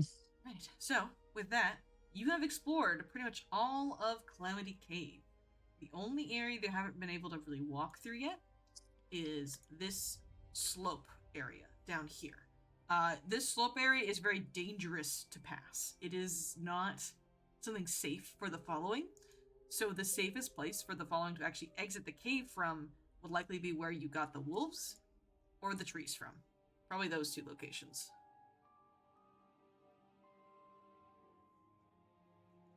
We did good. Yep. Huzzah. Huzzah. So would you guys like to return back to the following? Yeah. Okay. I would. I don't speak for everyone. I'm fine with that. All right, let me go ahead and add all your new friends to the following page.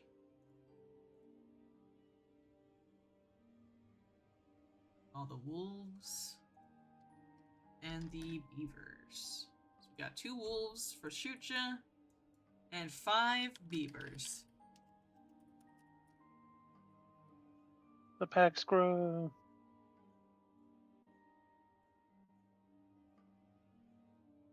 Here we go. Now that we found a way through the cave, I'll probably take Big Al with me if we go out again. All right. Excellent. So you all return to the following. You are, of course, greeted by Panuaku, as you usually are. Is she even on this page? She's down here. Perfect. I moved everyone around because I was setting up the shops. So Panuaku greets you all as you return. The following is getting a little antsy, having staying in this mountain pass for a while. It is cold here, which they're used to, but it's not their favorite weather, if they're being honest. How did it go? Did you find a way through? We did, and we have more pets. Oh, beavers and wolves. Can we train beavers? I don't know. Like, if we need some trees cut down, they'd probably be good at that. Maybe we could teach them to do that.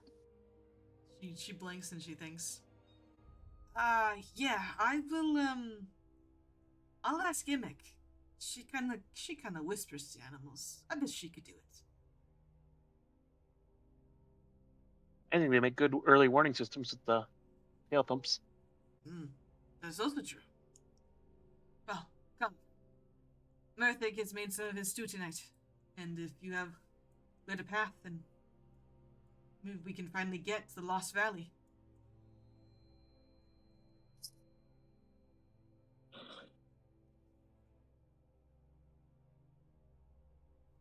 And Murthig has, in fact, made stew. Because of the weird time stuff, you guys spend 8 hours. You do get back to the following around like 3 a.m. So everyone is mostly asleep, but Murthig is awake with Panuaku and has stew, and they're keeping it warm for you.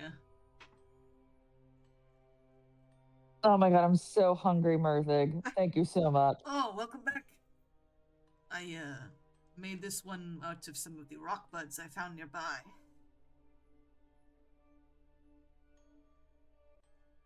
I would eat literally anything right now, Murthig. Thank you. Little insects crawling around. Doesn't bother me. And he pours you a bowl. Hey, your wife has been flying around. She's gone now, but she came saying that the front of the cave looks clear. Oh, good. Yeah. She said she was going to do that. She ran into Shaggy some, probably will want to chat with her when she comes back, too. He Well, missed her a lot. I think she's waiting for you on the other side. I'll catch up with her. Are you actually married to the bird lady? Amanda's got like a mouthful of stew, so she like has to kind of like choke it down and like do a couple coughs. That's fine. I just want to make sure it wasn't some kind of weird fae thing that you got yourself pacted into. No. I mean, I'm pretty sure it's legal. Or Okay, like legal by fine. bird woman standards. That's fine, as long as you didn't were tricked by a fae or anything. Shaggy is a fae, so No, I unless he was really playing the long game, I just sort of made that decision on the fly. All right. No pun intended. Well, congrats on your marriage. Usually there's a whole celebration the following does about that. I could probably ask Letsua and Nagakoa to set something up if you want. You know, how about we say that if I'm still married at the end of this game, we'll do a belated celebration then, Murthig. What does that mean? What do you mean you might not be married? What's gonna happen, man? Just no, just stuff happens sometimes. Okay, all right. Oh, okay, all right. I'll keep that in mind. You know, we could do for a good celebration, though. After everything, maybe if this Lost Valley is as safe as your wife says, we can have a celebration just to have one. Oh, about that, Murthig. Probably, after breakfast tomorrow when everybody's awake, we're gonna have a conversation. But we learned a lot about the valley, and there's necromancers and there's ex-Mendevian crusaders living on homesteads, that's not that. There's some like evil dragons or dragons singular. So damn it. It's not gonna be like a situation where we're all just gonna eat tree stars and be happy. But we've got a good lead. We're gonna handle things. We were so It's gonna be good. He just looks at it and goes, damn it. Fuck. Dragons and necromancers. Well, if what Agakoa says is true, our ancestors used to travel this path all the time. Probably before there was the dragon got there. So stuff in the cave paintings of the eternal flame, and we're on the right track. Good. Hopefully we can get to it before the burning mammoths catch up to us. We've been having some watches. Keep an eye on the avalanche. They ain't getting through. Not for a few months. Maybe we should have collapsed the cave behind us. Omena suddenly thinks to herself while chewing on her bugs. Oh well. Work, but I guess we could. I mean,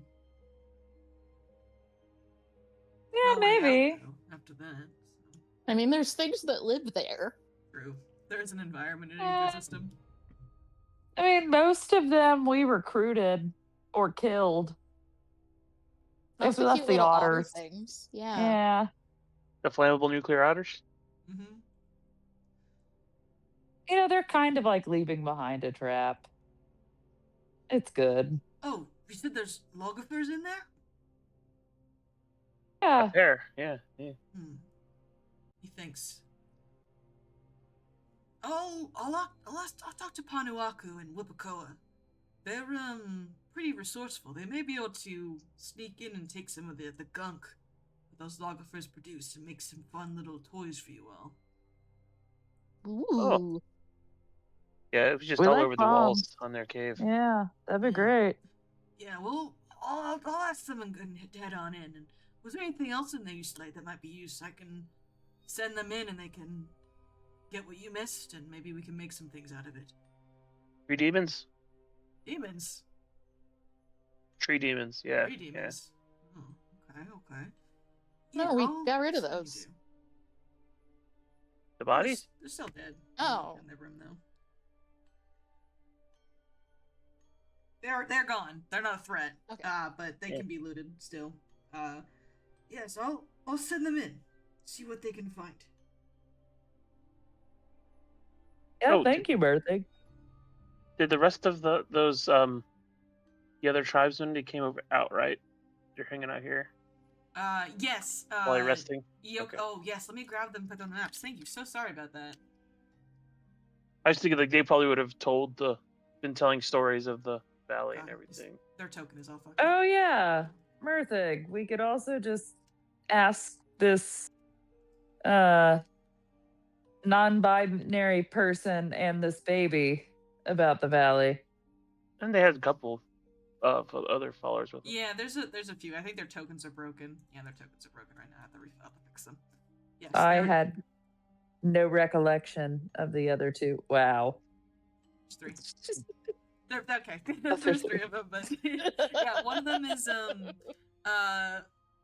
Udak. Oh God, what's his name? Udiak. Udiak, thank you.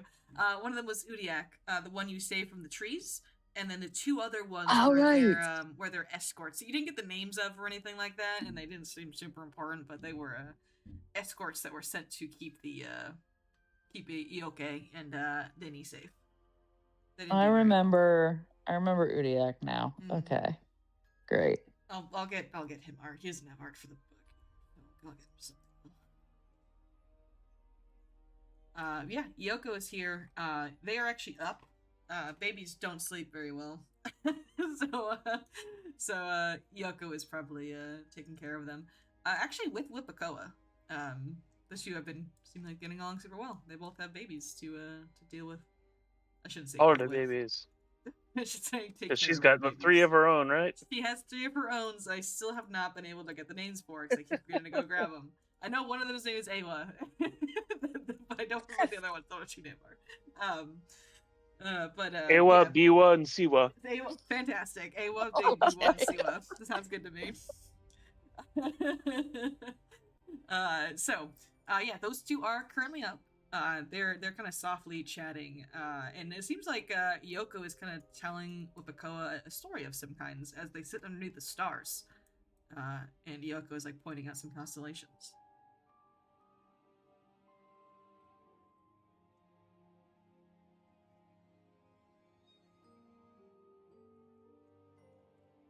They love their stars. That's their thing. Is there something we should learn from them? It's up to you. They seem to be talking about some specific constellations. One of them is a constellation of like the is it the Traveler? This does in fact have a name, so I want to make sure I get it correct. Not the Traveler. It's the Magic Spear. It is a star constellation called Ooto. And Yoko says that like people use these stars to navigate at night. Well, not so much anymore ever since we're not really allowed to leave our city of Labuya, but before then we would follow Ooto. It would always bring us home. Ohoto. Ohoto.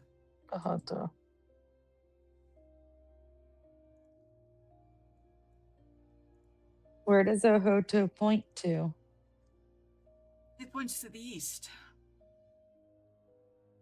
Our home of Labuya is at the very edge of the valley in the east. Hang on, I should mark it on your map. I realize I should have done that previously. Going to mark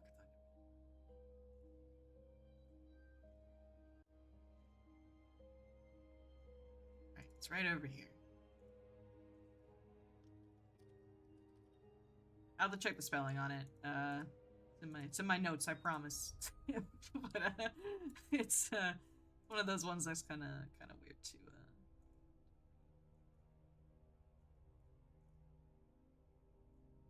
Please enter a number. What do you mean enter a number? I'm trying to enter letters.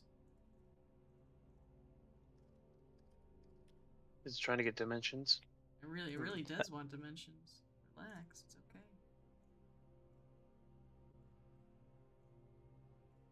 Oh my god. Boundary, please. I'm begging you. Please just put it over here. There we go. Alright, and so Labuya is the very edge of the valley. Over there. It is the city of the Sutaki.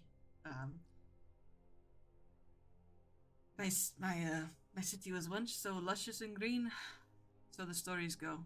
But I've never known it that it was not under the claw of the tyrant that rules this valley. It's cast in a shadow now, from the glacial palace of the Nexus. Whilst they're up, she's kind of a resident lore keeper. I'm gonna go over and show her the drawings and the names of the ancient entities. The Argakoa? spirits. Yeah, let's talk to her because she seems to know a lot of stories and history. She does. Yeah, no, she's the primary song singer of the tribe. Okay. Asha being her apprentice. No, yeah, you show her and she looks at it and she's in awe of it.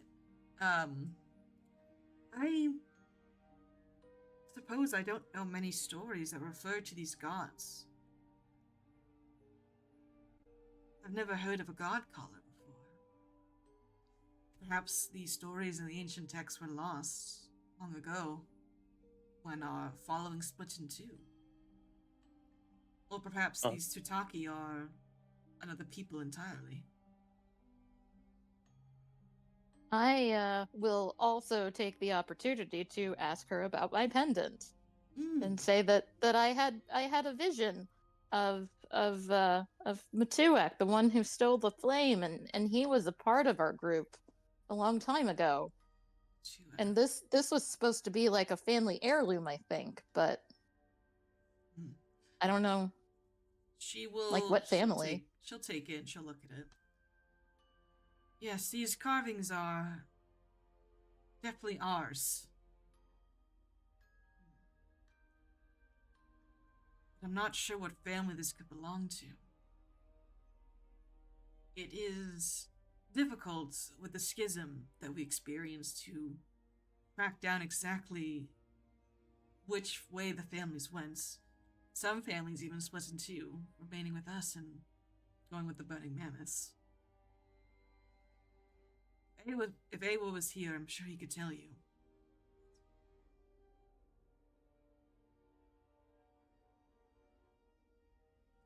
If I had to wager a guess, it would come from one of the families of the burning mammoths who split away and went to Mendiv.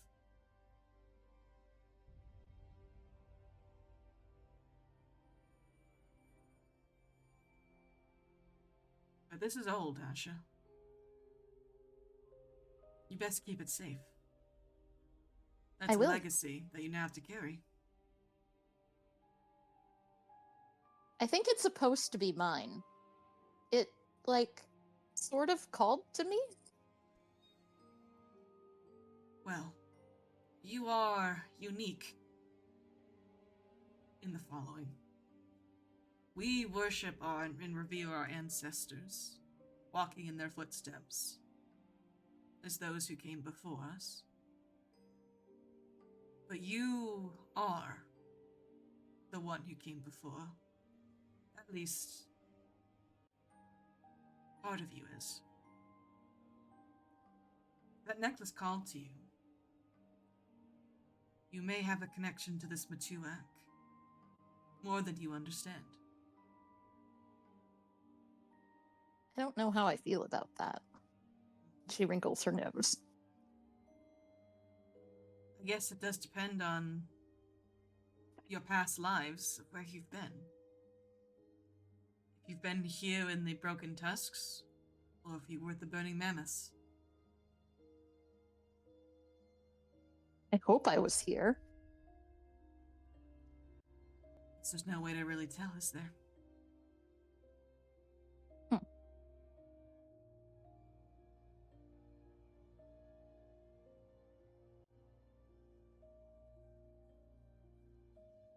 Now think- Asha's feeling weird, and she's gonna go sit alone for a while with her feelings. Okay. Because at one point, you were all the same people. Despite the Burning Mammoths being a little crazy now.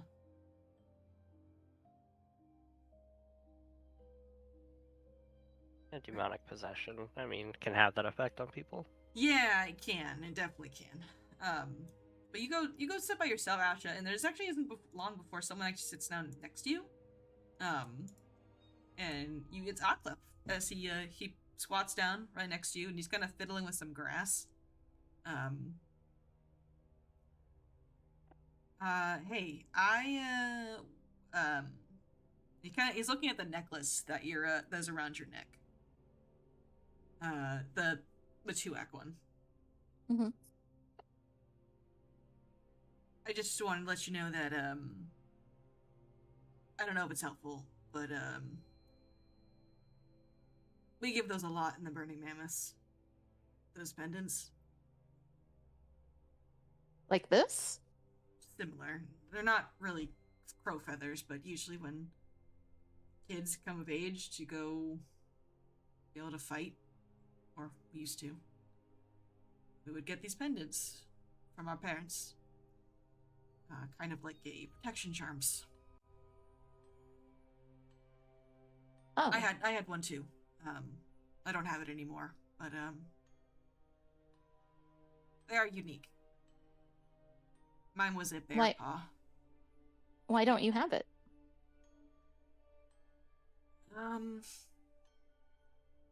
It's a long story.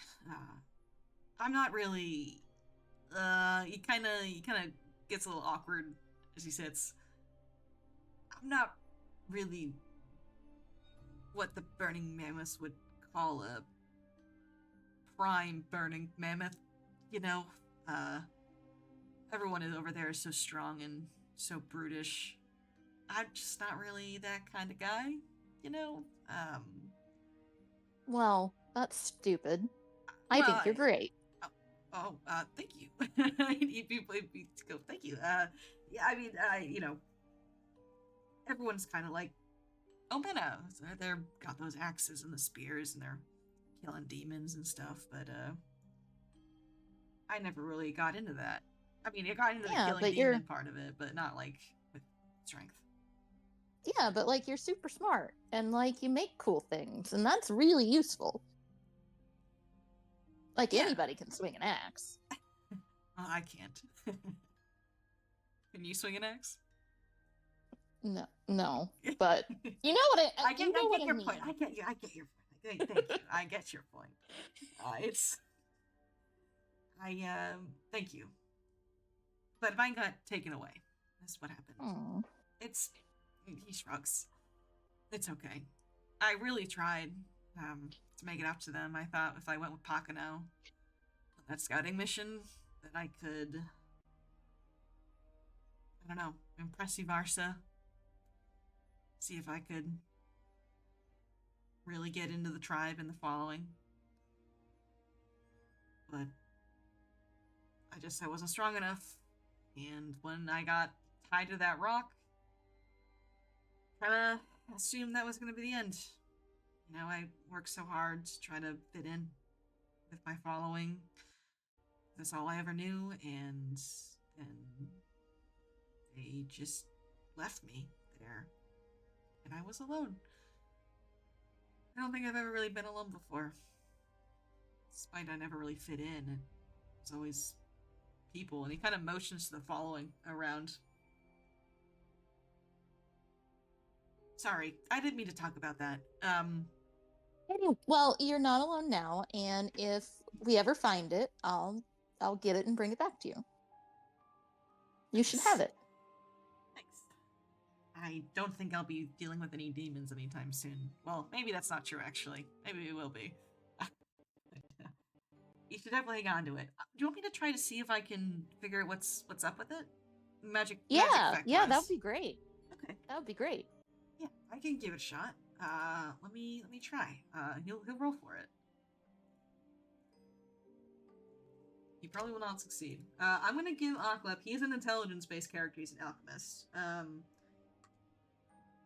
Let me go double check what everyone's bonuses are. He probably has similar, if not lower, bonuses than you all. Okay, I'm gonna give a +8 to this check here.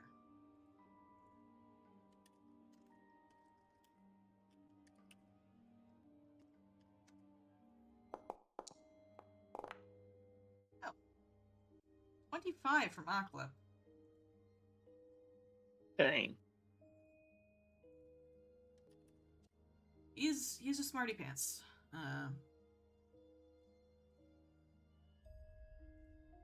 Yeah, I don't know what the DC is because I put the item away.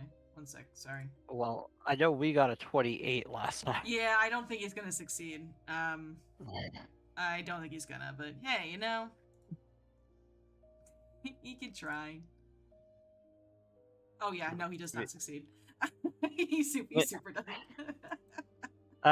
Maybe he provides a bonus to someone's future check. He could probably provide a bonus to a future check, but when he looks at it, he goes, yeah, our necklaces weren't, like that anymore, at least. I wonder if that's because of the demons. Like it hurts them or something, you know? Yeah, and he kind of stares off into space for a second when you say like demons and if it hurts the demons. Yeah, it might. Maybe it's like a part of us or an old part of us that's rejecting being possessed by demons after having fighting them for so long.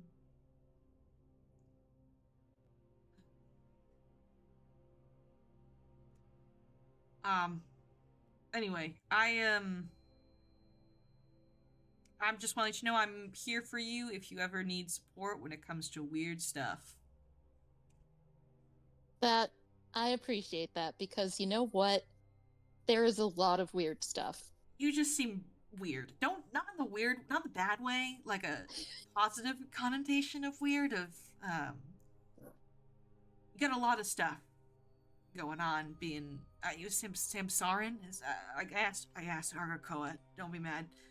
I've never seen someone so blue before, so I just wanted to check. Hey, it is kind of weird.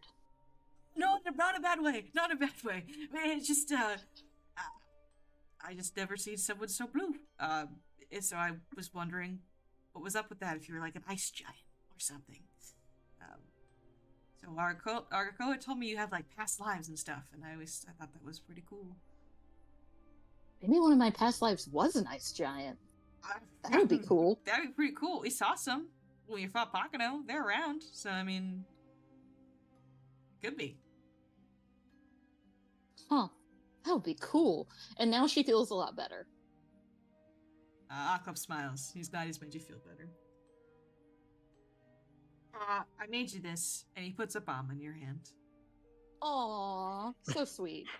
You can get some lessons here, bro.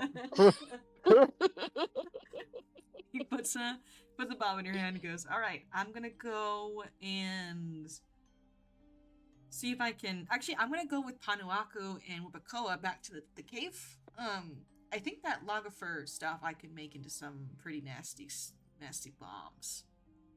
It's all I could think about. That would be very cool. It's all I could think about after we saw that. I was just... make some killer explosive with that. All right.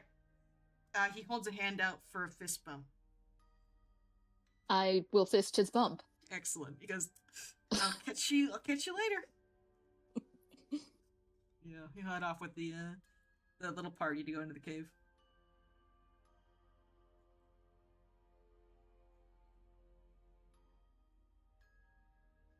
All right. Shucha, are you up to anything tonight?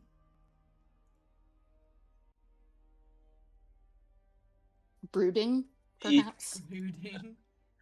Well, a little bit. A little bit of brooding. He is definitely feeling overwhelmed with everything that's been going on. So he is brooding / working with the wolves and trying to figure out how he's going to make that work. So like he's having to introduce the wolves to Mooch, and he's thinking about how he will name the wolves and how he's now responsible for the wolves, kind of like how he suddenly became responsible for Falcon House and the following as a greater whole. But he wanted these things, and despite trying to help others, he's not getting what he wants, in the sense that he has had to make sacrifices, and this is harder than he thought.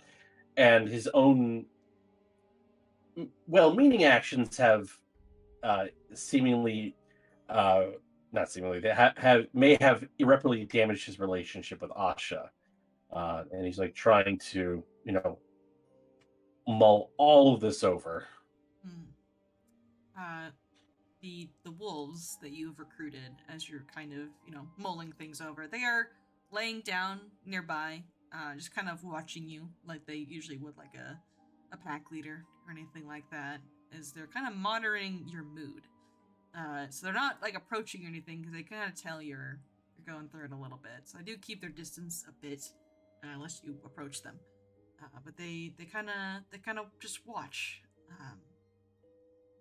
for a little bit.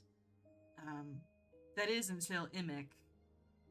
She is holding one of the beavers that is like her size in her arms, and she's kind of like dragging it past you, Shucha, and she kind of catches you brooding near Falcon House. What you doing?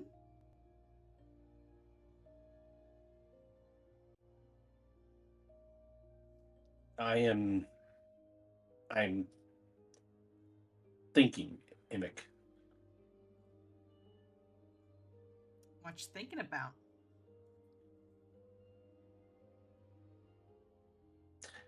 I'm thinking about my new responsibilities. And how I feel that by taking on these responsibilities, I have hurt my relationship with others. You Even talking though about Asha? Yes.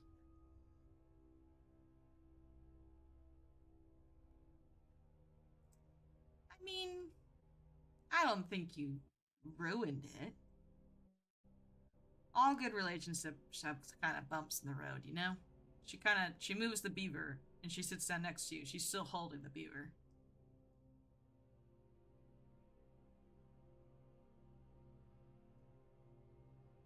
That's what my mom says anyway. I don't know anything about that kind of stuff, but that's what she says.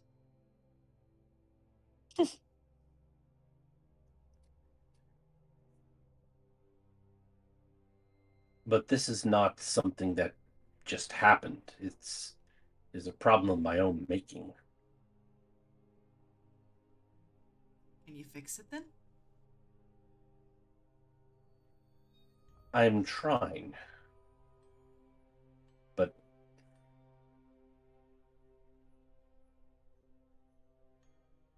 it was a lot easier when it was just me and a scouting party. Now it is me and the scouting party and the house and the following. And I have these 2 wolves that I am responsible for. I was not expecting to take on that responsibility. Kind of like I was not expecting to take on the responsibility of looking after the house and the following. And I am concerned that I will make bad decisions. Much like taking on the new responsibilities, I made some bad decisions in my personal life. Well, you can always ask for help. Have you been getting advice from anyone about Asha? I tried getting advice from Shaggy, but I did not listen to it. It didn't seem like appropriate advice. Yeah, I don't think you should. Well, I mean, that guy has a wife, 2 wives, I think, maybe. So maybe he's onto something. But I don't think that's gonna work for Asha. No. Plus, I do not think that being married is necessarily an indicator that everything is going okay. Sometimes marriages just happen. I mean, Omena was not necessarily looking to get married, but she is now married. Have you I tried just like sitting down and talking with Asha instead of trying to give her stuff?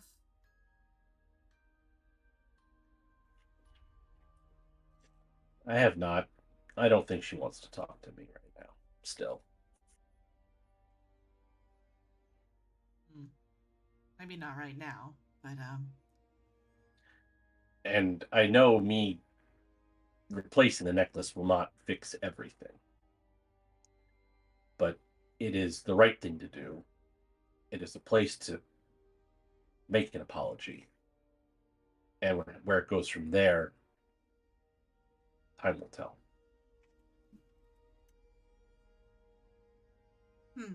Okay. Well, I can get you some stuff. That Wolipede, its fur is super soft, super silky. I can maybe make you some, like a necklace strap with it. It looks really pretty.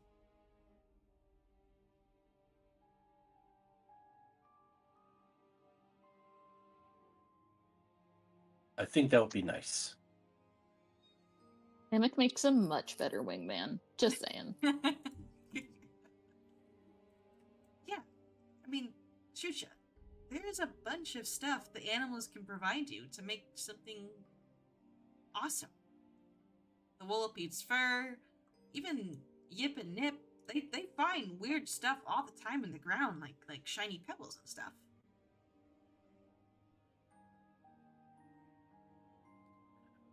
I need shiny rocks. So maybe instead of trying to find all these shiny rocks and stuff by yourself, you can use the following.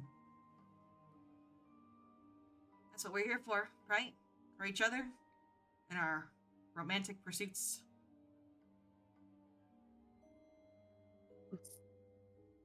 Maybe that'll mean more to her than you know. If you have the following help you.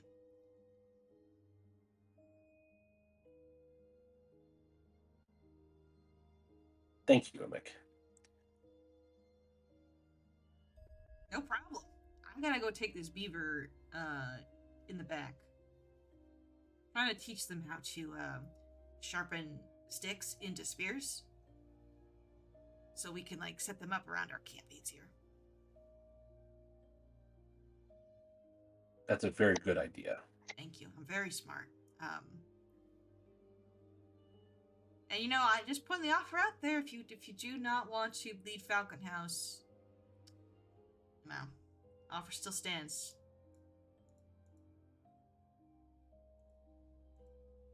I'm like 9, but I'm willing to give it a go.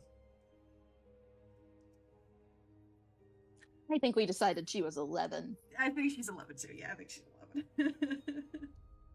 I appreciate the offer, Emic. And maybe one day you will be ready. I'm gonna have my own mammoth too. You will. I know you will. I'm gonna be a Mammoth Lords one day. Just you wait.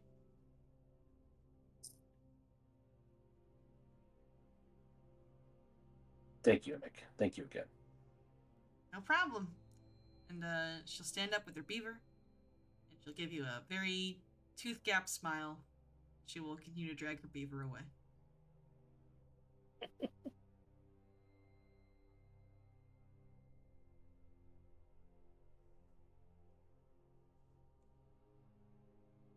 And Sucha, do you continue to brood?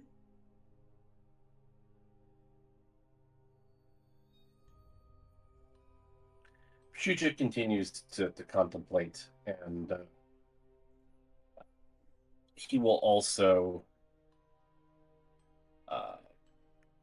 try and study the wolves as far as any distinct appearances and see if he can come up with a name based off of that, or distinct behaviors. They're definitely watching you, but when you kind of start getting a little bit out of your funk, they do kind of slowly approach you. One of them has a torn ear, and the other one, has both their ears fully intact, but looks like its tail has been cut short by something.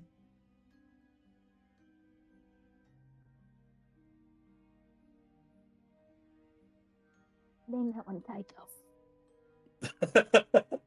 Sorry, we have one of our dogs has short tail. Does the tail, does it look like it was that way from birth, or does it look like it was like ripped off? Probably through a fight. These are wild animals, so it's like damage is gonna happen.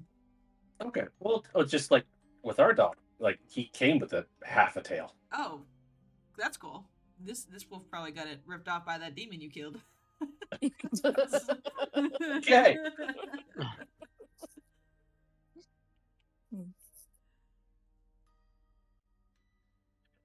Well, in that case, Chooch not that smart, but he's gonna go with half ear and half tail as their respective names. half ear and half tail? Yes.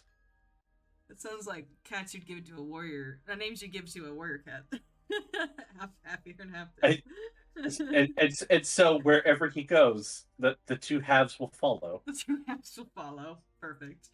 Yeah, they don't cuddle next to you. Obviously, they're still wolves, and they just kind of got here, but they are nearby, and ready to defend you if anything happens to attack you. All right. Or finish you off and claim dominance for themselves. Yeah, or that too. Honestly, it's kind of a coin flip sometimes with these. Thanel, actually, are you up to anything right now either? I am just milling about. Okay. I don't have any specific doing. All right. So you're just kind of milling about. You can kind of stop and listen to what Iyoko is telling to Wippakoa before she heads off to the cave. It seems that Iyoko will take care of the kids while she's away. They love kids. And they are kind of just telling stories of their gods, about the moose that you had invoked the name of earlier, the boar, and they're actually telling it via shadow puppets. So they have this kind of campfire going, and they're using the tent as their backdrop as they are like doing little shadow puppets, like making a moose and the boar and things like that. And they're also kind of like they're hamming it up too. And they also like mentioned that there used to be many god callers like your Asha. Like they're like use Asha as like a reference point kind of deal. And a few other kids around this tribe also awake at this point somehow. To kind of gather around and listen to the show as they just keep on going and just talking about the old gods.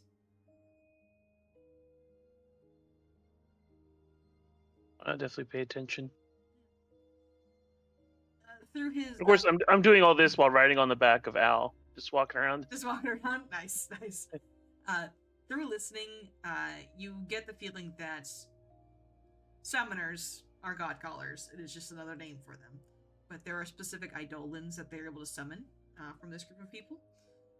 And it is equally like a religion as also a practice for them.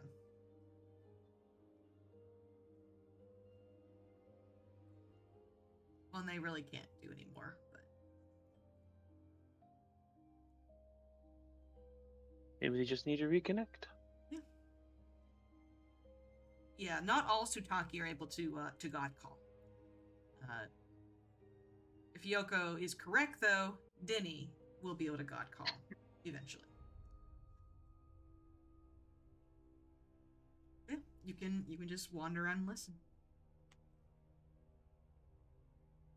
Thanel, are you up to anything today?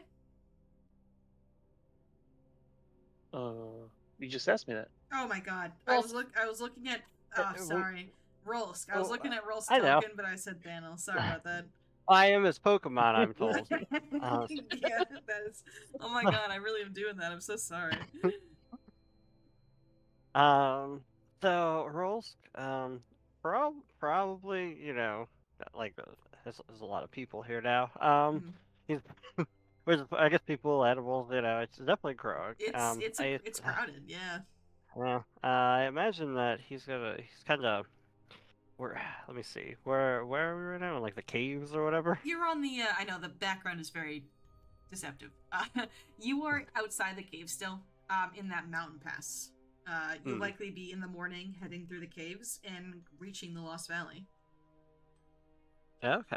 All right. All right. So maybe I'll hold on to the trying to kind of feel out the spirits until we're on the other side. Kind of see how the valley feels.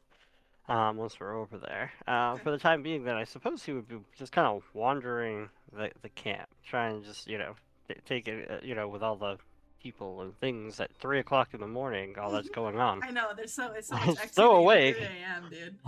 Yeah, I was gonna say I think if Harbrina was awake, she'd go up and talk to you, but I think she is asleep. She's not asleep. I wouldn't blame her. Yeah, I would not blame her for sleeping. She's Sleep, asleep. little halfling, sleep. Yeah, she's definitely sleeping. She's not. Yeah, she's built for that. definitely the go-to person though if she were awake. Yes. However, she would be asleep.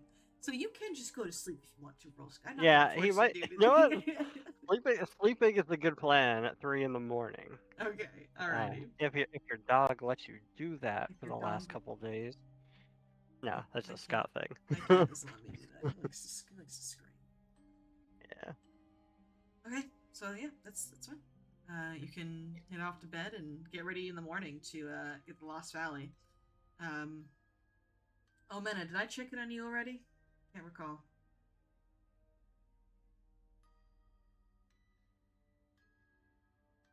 I'm gonna go with And yes. she was chatting with Murthig. Yeah. Sorry, Yes. sorry, Okay, I was You're good. muted again. Yeah, I chatted with Murthig. I don't Okay. think there would be necessarily anyone else I would check in on. I'd go.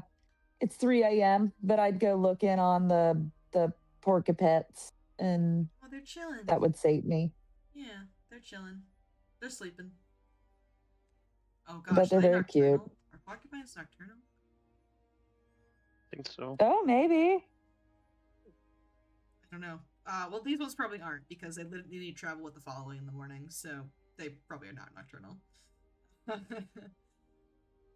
No, they're definitely not nocturnal. That doesn't make any sense. Alright. So, Amena, after checking on the porcupines... Oh, Google tells me they are in fact nocturnal. Damn it. Oh well. They are primarily nocturnal. These ones are nocturnal. Primarily. That doesn't mean that these ones in this world are. No, these are fantasy porcupines. They're not nocturnal. They're diurnal. Or they could just snooze on a wagon. They I'm could sure we snooze have on a wagon. wagons. They probably got wagons. Alright. So y'all can head off to bed. In the morning, you're able to lead the following through the caves. The little scouting party that went through the caves last night, Panuaku, Wapakoa, and Aklep. Aklep says he's able to make some small little explosive things from the Logriff's oil. And he should be able to have those for you guys pretty soon. He thinks that it's going to be a big explosion. He's like really, really certain he can make you 3 of these big explosives. Ooh. And as you guys exit the cave on the other side... Oh, there's also some other stuff. I'm going to put a bunch of stuff in your party stash that you guys basically going to get as loot, pretty much, that you can craft. As you guys exit the cave to the other side, this is the first time you're actually witnessing the Lost Valley. You've seen it maybe through cracks in the caves, but you haven't actually walked out here to see. And as you do, you are met with this beautiful, beautiful landscape that stretches across farther than you can really see, as you are on this mountain and there is just this beautiful flowing river that cuts through a majority of the valley. And from your vantage point in the dawn, you can see dozens of animals, some of which are mammoths, just grazing about on the river's bed. And birds are flying, and it is honestly gorgeous. The amount of fauna and flora you can see from this vantage point is incredible. You realize that this place is, in fact, a paradise. If it wasn't for the necromancers and the dragon. And as you kind of stand atop this mountain cliff, there's a whoosh down beside you guys as Yakra, the raven lady, lands to greet you guys. And she gives a very small, pleased smile as she sees all of you exit unharmed. And you hear her just kind of coo a little bit in happiness. And as you look at this landscape, you all can level up. Yay. Awesome. You all can hit level 5 as you make your way successfully through the Calamity Caves.